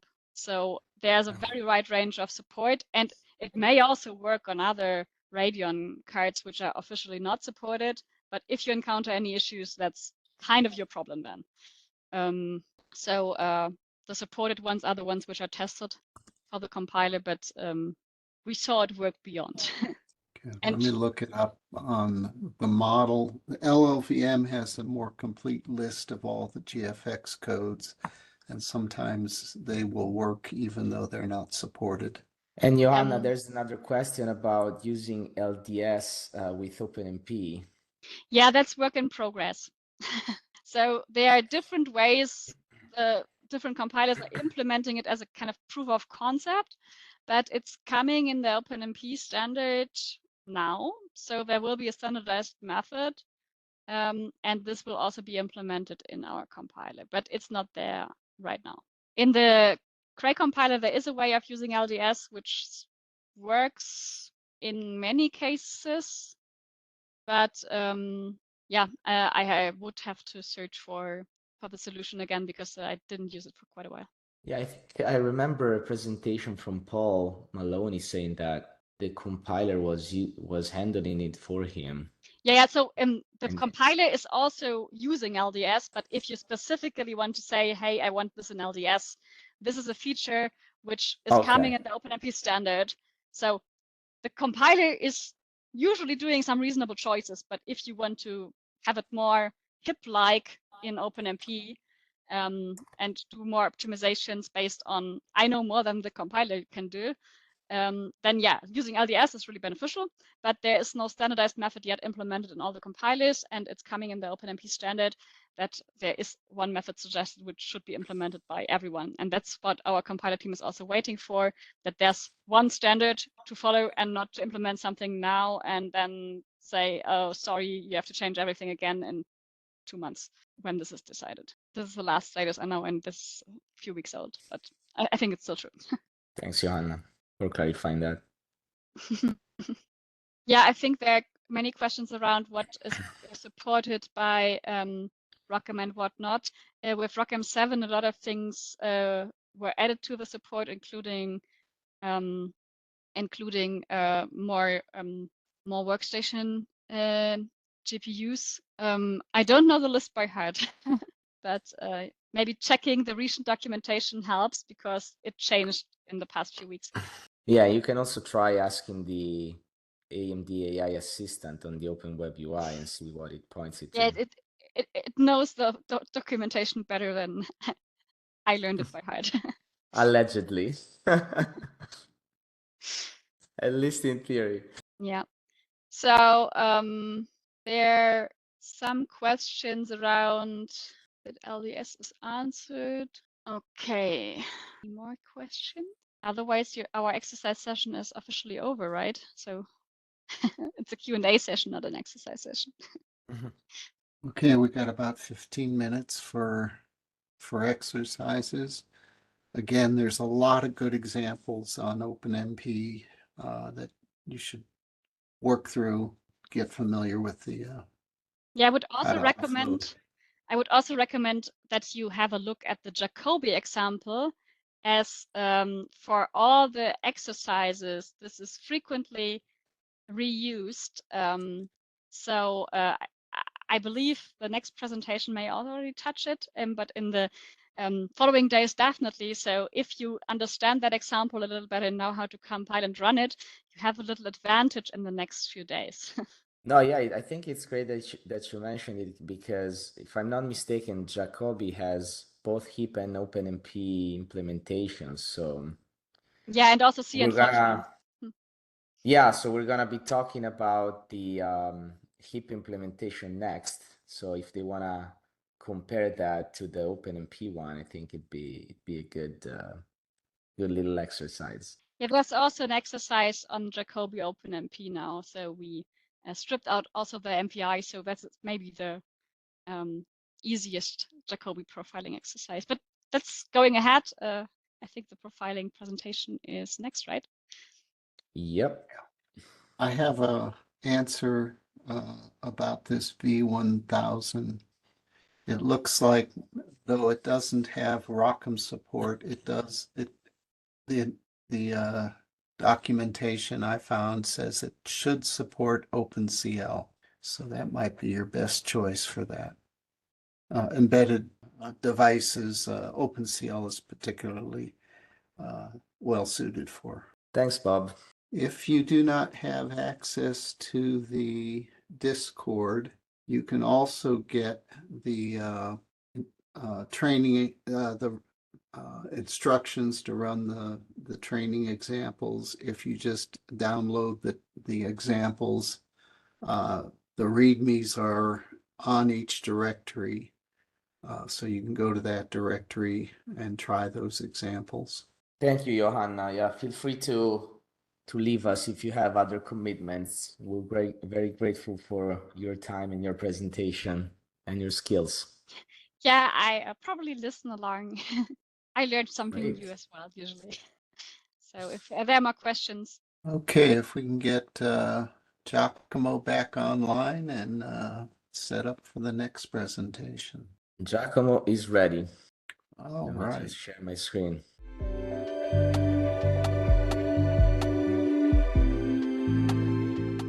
And so this last presentation for today is Intro to Profiling. And this is a newer presentation that Giacomo has been working on. So should be a good one for everybody today. Take it away. Thanks, Bob. Yeah, and this is a presentation that goes into day one today. So it's intended to be a beginner level, though I realized as I was finalizing it and getting feedback from our team that at times it may be a little bit more than just beginner level. So I'm gonna try to kind of go slow and allow some time for the info to sink in as we talk about it. And then obviously, of course, at the end, feel free to ask us any questions that you want to ask. Okay, so with this presentation, we're kind of aiming at breaking the ice in terms of introducing you all to profiling, making you comfortable, and trying to in a way, kind of dot the I's on what the terminology is and what we're trying to do. And most importantly, also kind of how to do it, which is probably the trickiest part of the whole process. So when we talk about profiling, basically, at least in this presentation, what we'll mean is we're going to find ways to improve the performance of our application. And by improving the performance, we mean having a shorter runtime, having a shorter time to solution so that you can get your results faster. And there's going to be several assumptions that we're making here so that everybody's on the same page on what we're going to assume during this discussion. Well, the assumptions are mainly three. The first one is that you have an application that already runs on the GPU, so you have done some porting already, at least partially. You are aware of what is the purpose of each of the GPU kernels that you have in your application.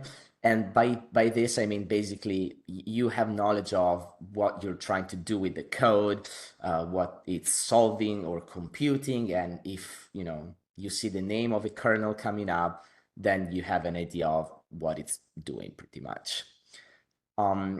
And you are aware that moving data between CPU and GPU has a toll on the overall runtime.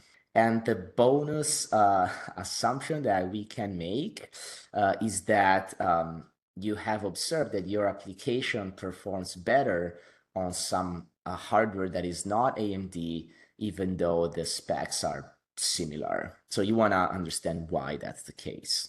Yeah, so what we're hoping that you learn after this presentation is some profiling basics. Basically, we'll look at how to measure how much time your application is spending on the GPU.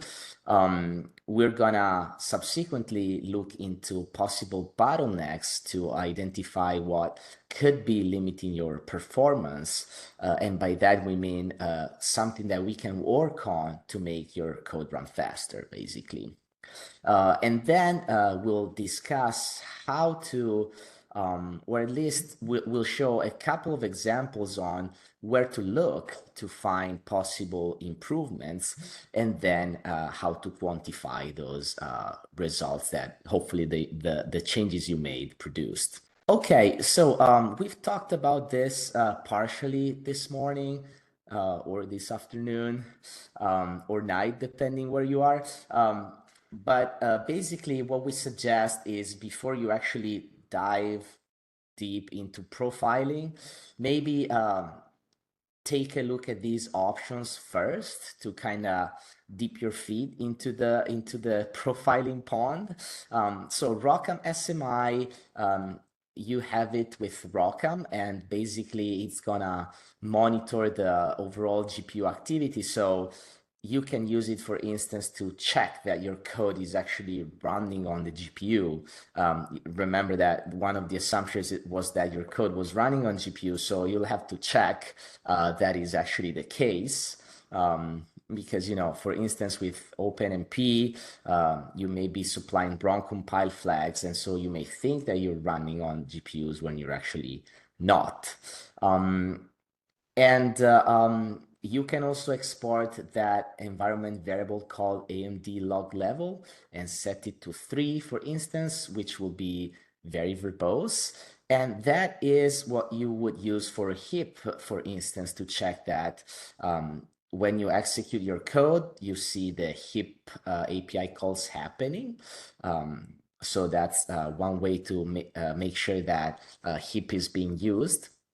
And that's actually something that we suggest you export also when you're using Python, because I would say all the Python frameworks that I know that leverage ROCm to run on GPUs have a heap backhand.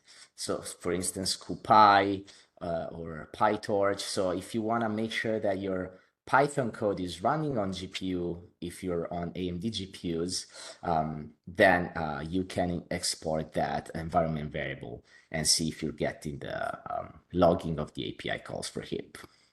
The last two are for OpenMP. So libomp target _ info will show you a lot of information on what is actually happening as you execute the code. So it'll tell you when a memory copy is happening, when reference counters are increased or decreased, and when a kernel is launched. So that is very helpful at basically pretty much parsing the flow of your application. And libomp target kernel trace is a different environment variable. And by the way, as far as I know, you can't set them both because the kernel trace will obscure the other one. So just be aware of that. And the kernel trace will tell you, for instance, the registered usage, the occupancy with the latest versions of the ROCm AFR drop that have a Clang version that's higher than what you have in regular ROCm. So, you know, all these are good warm-up actions that you can take before you actually start profiling. Okay, so as we have said with Johanna just a couple minutes ago, this presentation will focus on this Jacobi example that sits in the HIP directory of our training examples repo. We have also other implementations of this example in Fortran, for instance, and also using OpenMP. So I suggest once you're done with this presentation, maybe also take a look at those other ones and just see if you can apply some of what we've discussed here in the other implementations. So there's a dedicated blog post on ROCm blogs on this Jacobi example, and you can see that if you click on that blue link at the bottom of the slide. But just in short, this example implements a Jacobi solver to solve Poisson's equation, which is a partial differential equation that will be discretized with a finite difference scheme.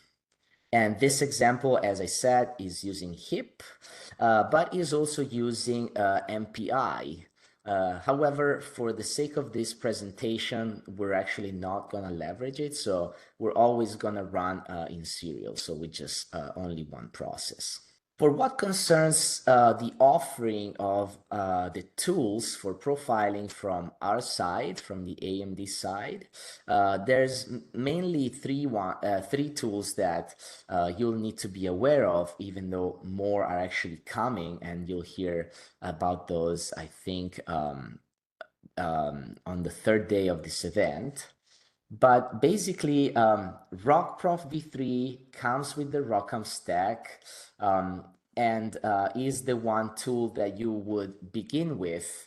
And that is the tool that can tell you information on what kernels are running on the GPU, how much time each of those is taking. And you can also use it for counter collection. So you can get hardware counters that are giving you valuable information on how you are utilizing your hardware resources. And therefore, based on that information, you can go act on your kernel and improve it. ROCprof v3 also has support for tracing. It can trace GPU kernels and HIP and HSA API and CPU copy, but for instance, it doesn't trace MPI. So you can run ROCprof v3 with MPI run, and you'll get a trace for each MPI rank, but it will not trace MPI. So for that, you need ROCprof sys, which was once called Omnitrace, and actually ROCprof sys is not just a renaming of Omnitrace, because Omnitrace still exists in its repo. ROCprof sys is a new tool that relies on the ROCprofiler SDK library as opposed to Omnitrace that relied on the old ROCtracer and ROCprofiler libraries. So ROCprofsys is basically a tool that can give you a 360 view of your application because it also traces CPU activity, host side activity. So you can see MPI, OpenMP, and Cocos, for instance. And both with ROCprof v3 and ROCprofsys, you can visualize the traces that you get in the Perfetto UI that basically looks like this middle image here. So you'll see, you know, all the rectangles that show what's happening in your application. And the last one is ROCprof Compute that used to be called OmniPerf, and that one actually is just a renaming of OmniPerf. So the OmniPerf GitHub branch, GitHub repo doesn't exist anymore. That's been renamed ROCprof Compute.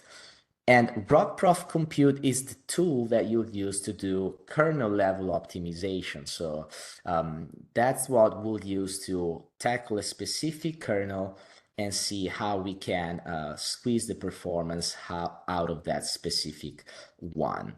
And the most notable tools for ROCprof Compute are the rooflines and the kernel comparison that we're not going to see in this presentation, but you'll see that in the presentations from day 3. And I should mention in day 3, Luca and Bob will dive deeper into each of these tools. So you'll see a lot more detail than what you'll see right now. Here, I'm just going to show you how to use some of the features that these have to get something from your profiling adventure. Okay, yeah, so this slide here is just to kind of show you which tool depends on which other tool. So ROCprofsys and ROCprof v3, now they both rely on ROCprofiler SDK that basically incorporates both tracing and profiling infrastructure. And ROCprofiler SDK replaces the old ROCtracer and ROCprofiler libraries. And ROCprof Compute uses ROCprof v3 for counter collection.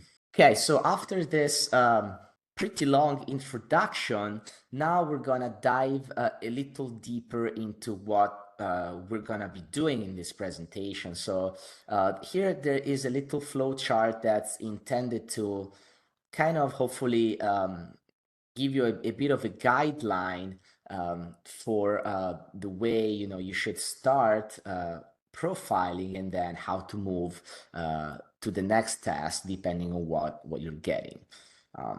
So we're gonna be starting with that Jacobi example, and we're just gonna run it in serial, so with only one process on one GPU.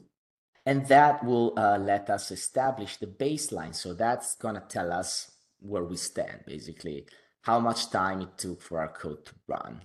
But the next thing to do is actually to take a look at whether or not the most time has been spent on the GPU, because here we're trying to do GPU profiling, and if the answer is no, then it means that the CPU is the bottleneck, and so we should do some CPU profiling.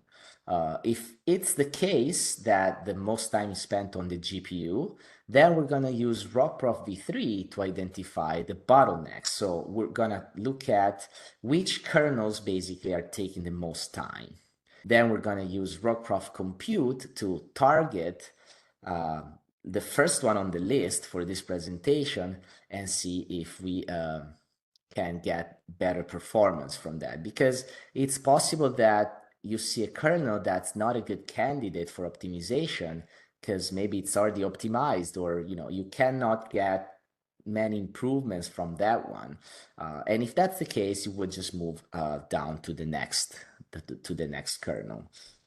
So then we'll optimize, and then we reevaluate performance. So we compare the next result with the baseline, and you can proceed with this process basically iteratively targeting each kernel that you get from ROCprov v3, going down on the list, and then basically checking all the boxes. Okay, so according to the flow chart that I showed you, the first thing we'll do is we'll establish the baseline, which just means we're gonna run our application and see the timing that we get. So we'll clone the examples repo, cd into the necessary directory. I'm loading the modules here, so I'm loading ROCm, AMD Clang for the compilers, and then OpenMPI since there is MPI in the code, even though we're not running in parallel now.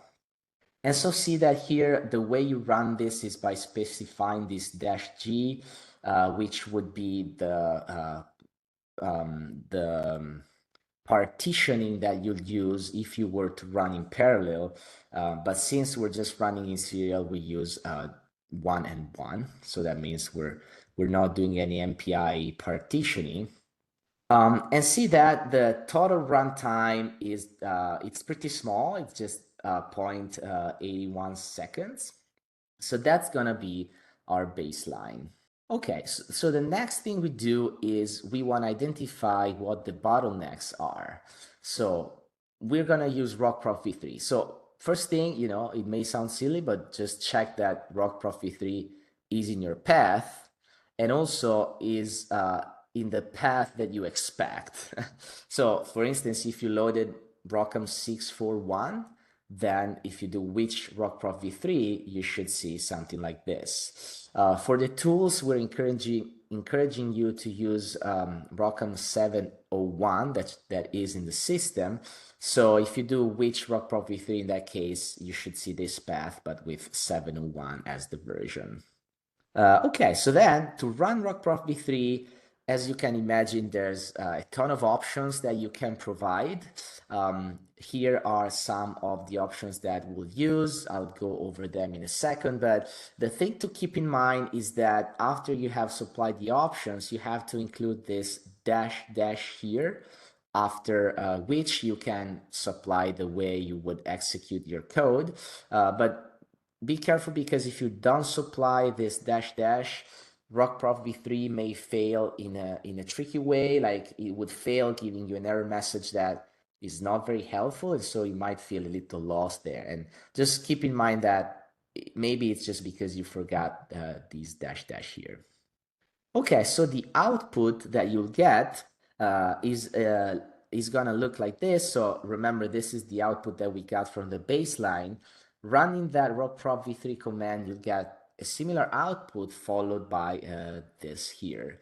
So this here you are getting because we specified the dash summary. So in this way, you don't have to go look at the CSV file. It's well, I mean, if you can if you want, but you know, if you don't want to, then this table here is just gonna give you a sneak peek of what's happening. So from this summary, we can see that norm kernel 1 is the kernel that is taking the most time. And see here, we've got the duration in nanoseconds, we've got the number of calls, and we also have the percentage that kernel spent, well, the percentage of the GPU time that's been used by that kernel. So see, that's top of the list because the percentage for that kernel is the highest. And before we move to the consequence of what we found, let me just spend some time talking about the options. So ROCprov v3 dash kernel trace, it is instructing ROCprov v3 to collect the kernel traces, and the stats is gonna collect statistics on those kernels. And in the past, you could just do dash stats. Now, with newer versions of ROCprov v3, that has to be combined with a tracing option. So in this case, it's combined with dash kernel trace. Dash summary is why we've got this table here dumped on our terminal. truncate kernels will truncate the demangled kernel names. And it used to be called -- base names in older versions. Output directory just tells where you're going to be saving the data. And then output format is to specify that we want CSV. Okay, so remember from the flow chart that the first thing to do was to confirm that this application is running mostly on GPU. So we can do that with the data that ROCprof v3 has given us. So we'll take norm kernel 1 here, and we know how long it took to run in nanoseconds. And we know that that time is the 40% of the overall time on the GPU, which means that we can tell that approximately the time spent on the GPU was 0.78 seconds. So if you compare it with the total runtime of the application, that means that the GPU was active for about 96% of the overall execution. So that is telling us that, yes, most of the time is spent on the GPU. So it makes sense to use our GPU profiling tools to improve the runtime. Okay, so to do that, we're gonna be using ROCprof v3, and our target is that norm kernel 1, since it's the one at the top of the list, is the one that is taking the most time among the kernels. And we're gonna assess its performance initially, putting it on a roofline plot. So this here is what a roofline plot is. Let me explain that real quick. So see, it's a 2D plane where on the x-axis you have the arithmetic intensity defined here. So it's the flops per second divided by the bytes per second. So you'll get flops per byte. And on the y-axis, you have the attainable flops. That is the attainable flops per second. So in this plane here, you are interested in two specific lines. The one line here is the line that has the bandwidth as slope. So see here, this line here as the bandwidth as slope. So in this case, this is the HBM line. So you'll have the HBM bandwidth as slope. And then the other line you're interested in is this one here, parallel to the x-axis, which is the peak flops line. So you are interested in the area, the region of this plane that's between the x-axis and below these two lines. I should say below the minimum of these two lines, because that's the region that's attainable. So your kernels cannot be either above the compute bound, because that's just not possible because of your hardware. And also they cannot be above the bandwidth bound, also because it's not possible because of your hardware. So above the compute bound and the bandwidth bound, those are unattainable performance points because of the machine you're running on. So you can only be below those lines. So if you are close to the bandwidth bound, then it means you are bandwidth bound. And if you are close to the compute bound, it means you're compute bound. If you sit somewhere in the left, down in the left corner, then you're most likely latency bound. Okay, so we can get a roofline using ROCprof compute to place our point on a roofline map, roofline plot, and see where we stand in terms of those metrics. So you'll have to load the ROC profiler compute module in our systems, and that's just gonna put the binary in your path and also add the Python libraries to your Python path, because ROCprof compute needs Python for samples processing. So the command will be ROCprof compute profile. Then you'll have a -- name to assign a name to your workload. You'll have a dash dash roof only, so it means we just want to collect data for the roof line. You'll specify the device that you want to run on. And then this dash dash kernel here is very important because it's going to allow you to do kernel filtering. So it means just give me data for that specific kernel, not for any kernel. So if you launch that command, you'll get your roofline plot. So this plot, you see, this was the cartoon, and this is the one that's produced by the tool. So see that you have multiple lines for the bandwidth because this is giving you data for HBM, L1 and L2 cache, and LDS. You know that LDS has the highest bandwidth, and therefore you see sits at the top. And then HBM among these four has the lowest, and so is below.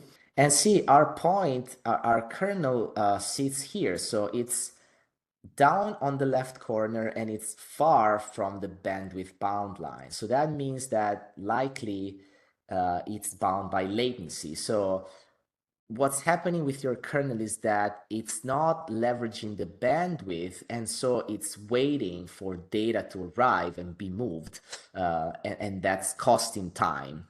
Remember that at the beginning we said that moving data is costly, not just from the CPU to the GPU, but in general. And therefore, it looks like from this roofline plot that this might just be the case for our kernel. Okay, so before we act on this data, we should talk about occupancy and what it means for us.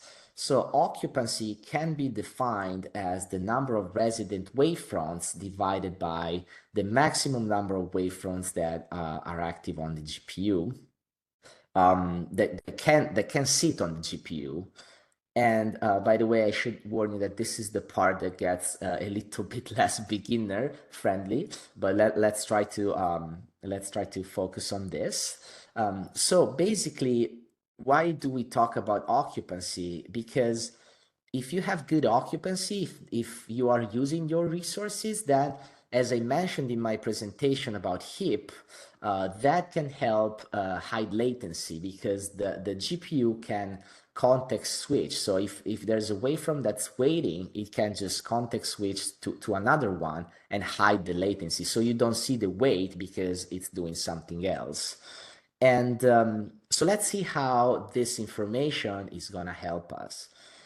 So first of all, notice that with ROCm info, you can get the number of compute units that your GPU has. So for MI300A, it's 228. And you can also get the maximum number of threads or work items per CU here. So you know that a wavefront has 64 threads. So you know that the maximum number of waves per CU is 32. And in fact, here you see ROCm info is telling you that.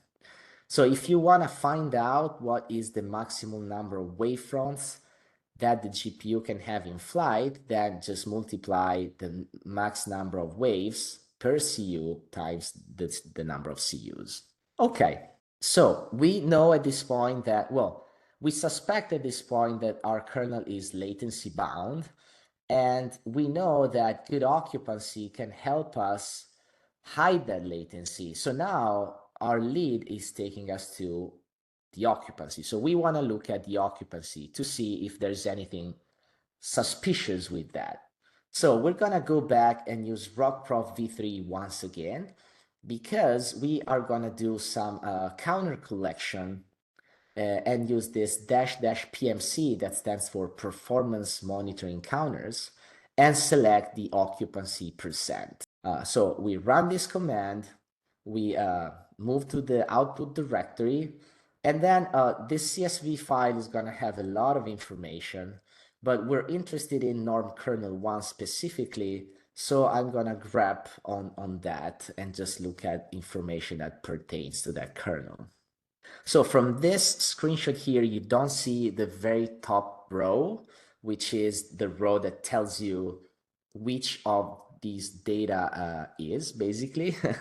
But I put it here in this rectangle, so you don't need to know that information, but just know that if you looked at that CSV file, the first line would tell you what I'm writing here. Okay, so this column here, 128, is the workgroup size. This here is in blue is the LDS block size. So we know from this that the kernel is using LDS. I mean, the assumption was that you already knew what the kernel was doing, but this is telling you if you didn't.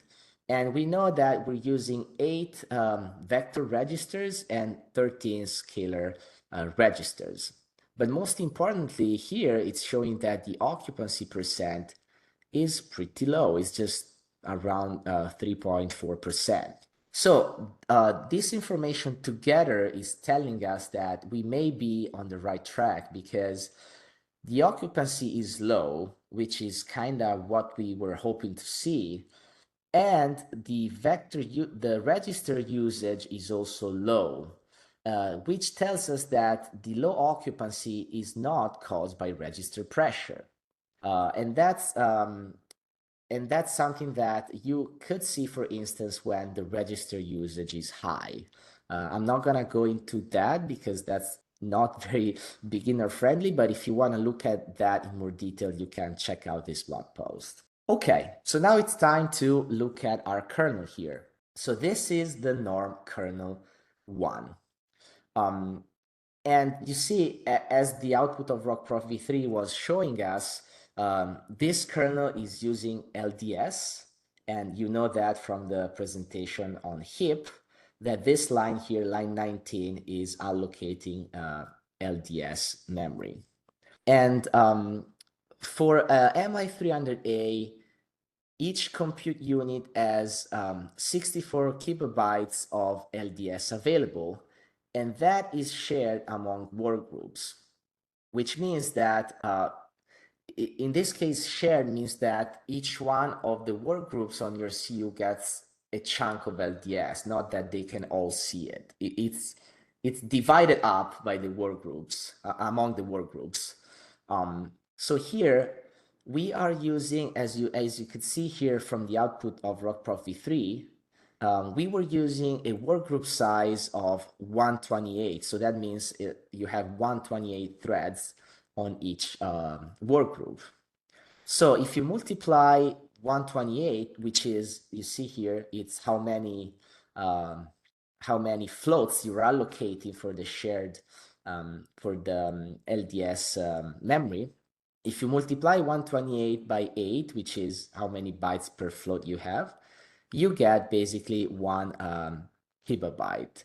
So ideally, this tells you that, you know, since each CU has 64 kilobytes of LDS, technically, if you didn't have any upper bound, you could have 64 work groups on the CU.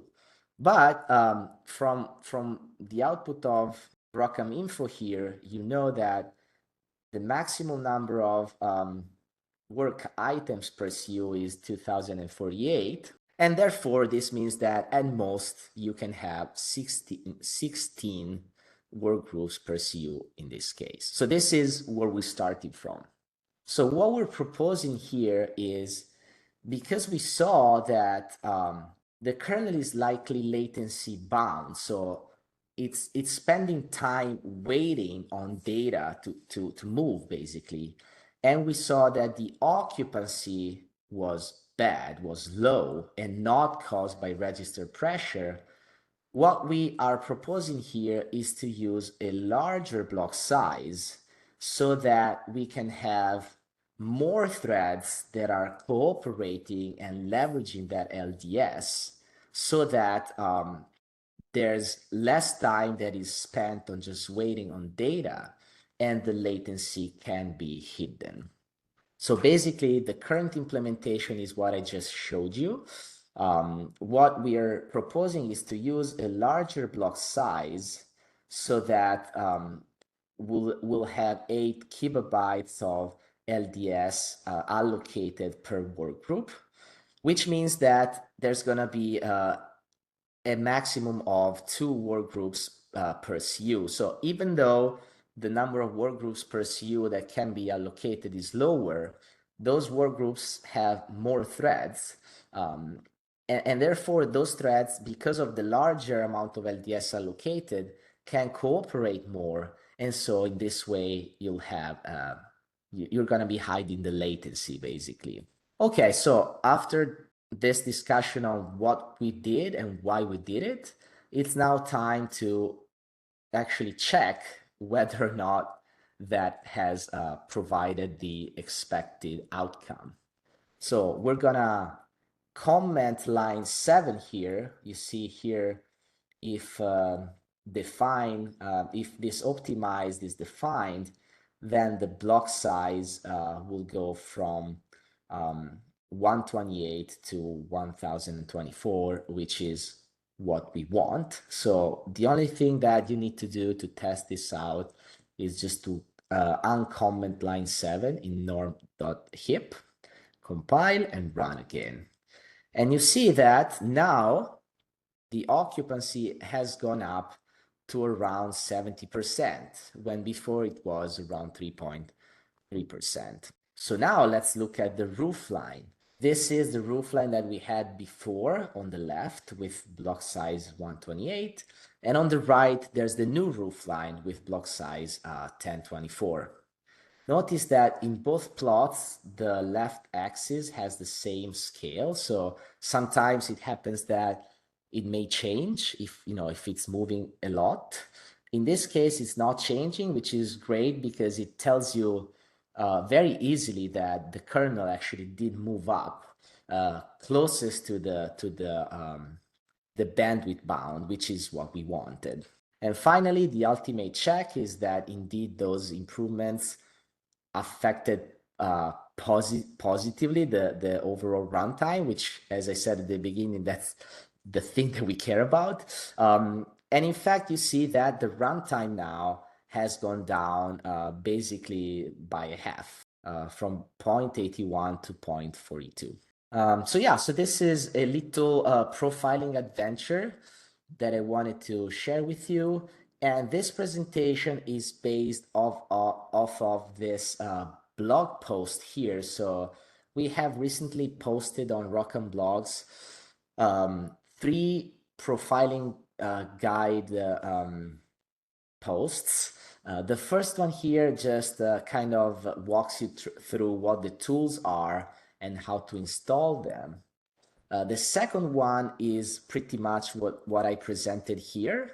And then there's a third one that just recently came out that targets more advanced topics, such as including MPI and multi-node performance. So this is it. Hopefully you found this enjoyable, and thank you. Okay, so we have a question in the chat. So Okay, Leonidas is asking where we can find the limits for different GPUs and all the hardware parameters. Yeah, so that info, I was looking for that last night with Bob around 2 a.m. And unfortunately, that info is a little scattered.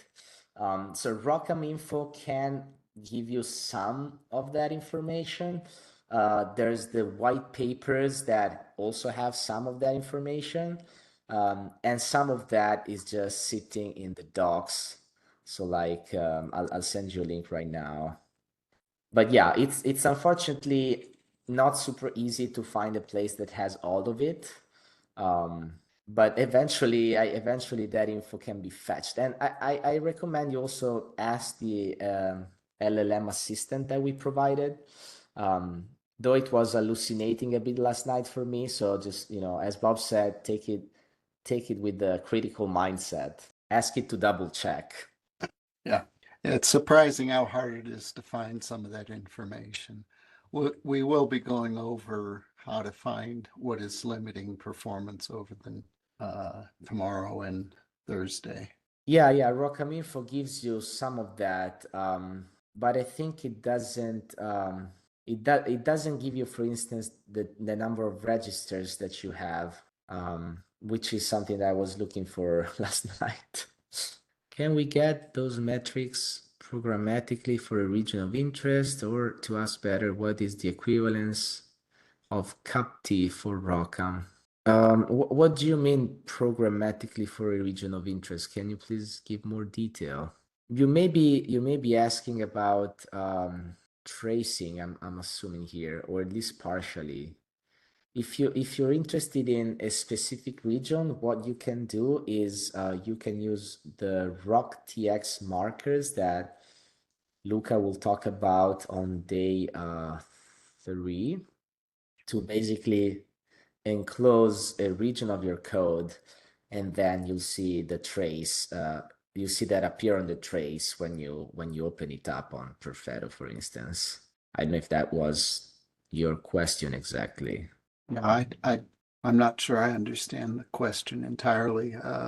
What you're trying to do with CoopT. Yeah, I don't really understand the what you're doing. Probably because I haven't done CUDA profiling recently. I wonder if maybe Luca knows the answer to this one. Let me paste that in the Discord chat. So if you're doing perf event open on the CPU, from what I see in a search, that's a standard Linux call. And if you want to do that for a GPU kernel, you do have a way to gather performance numbers for a specific GPU kernel for a region of the run by specifying the start time and how long you want to collect data, and also a new tool that we have that will look within a kernel at what's going on. But I'd have to know exactly what you're trying to get to really say much more. Bob said, I guess the closest tool that we have for the GPUs is what Bob will discuss regarding getting inside of the kernel and getting some stats for that. So not really doing the region of interest, but checking what's going on inside. And also some additional tools I think are coming soon from AMD in that respect. More details about the more detailed information about the kernels, I would say. But also, I mean, to be honest, for most cases, I think with ROCprof compute, you can already get the information which is needed for the optimization. Could you please provide further optimized code that achieve this? Well, I mean, that takes out all the fun, right? If we do it all. Is it possible to extract instruction latency for disassembled GPU code using the profiler? I don't know. I'll be showing the tool the last day. Well, Giacomo may be showing it, but we'll show a tool where you can get that.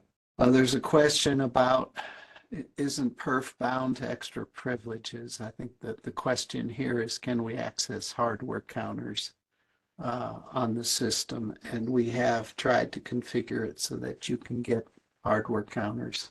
Yeah, I pasted a screenshot of the perf event paranoid value. Oh, geez. Yeah, that one that we have on there that Giacomo pasted, it's quite high. That will not allow for some counters. And we will mention maybe for the ROCprof sys, in general, you can collect some puppy counters and so on, which will not be possible with such a high perf event paranoid. But if you're asking, that's on the front end. Yeah. And this one from that's on the front end. I tried to set it to 0 on the back end. Okay, sorry then. Yeah, let me. And I may have missed some. And Mark is correct that that there is a special group that you can set up, and that's one thing we're going to try to do in the future. Yeah, on the compute nodes should be 0. Yeah. Did we go over time? We are over time, 5 minutes, so I think we'll close out here, but you can continue to ask more questions in the chat. Please use the Discord chat. We'll be monitoring that. Okay, Seema, you want to close out officially? Yes, sure. I would like to thank AMD team and thank you for your time. I know that it is in the middle of the night in somewhere and very early in the morning. We appreciate your effort. And thanks to everyone for joining us. I hope you enjoyed this first day of HPC event. And this is wrapping up our first day. We are looking for attending on tomorrow, our second day. And thank you very much. Hope you have a great rest of the day and see you tomorrow. Thank you very much. Thanks, everyone. See you tomorrow. Thank you, everyone. Thank you. Have a good day. Bye.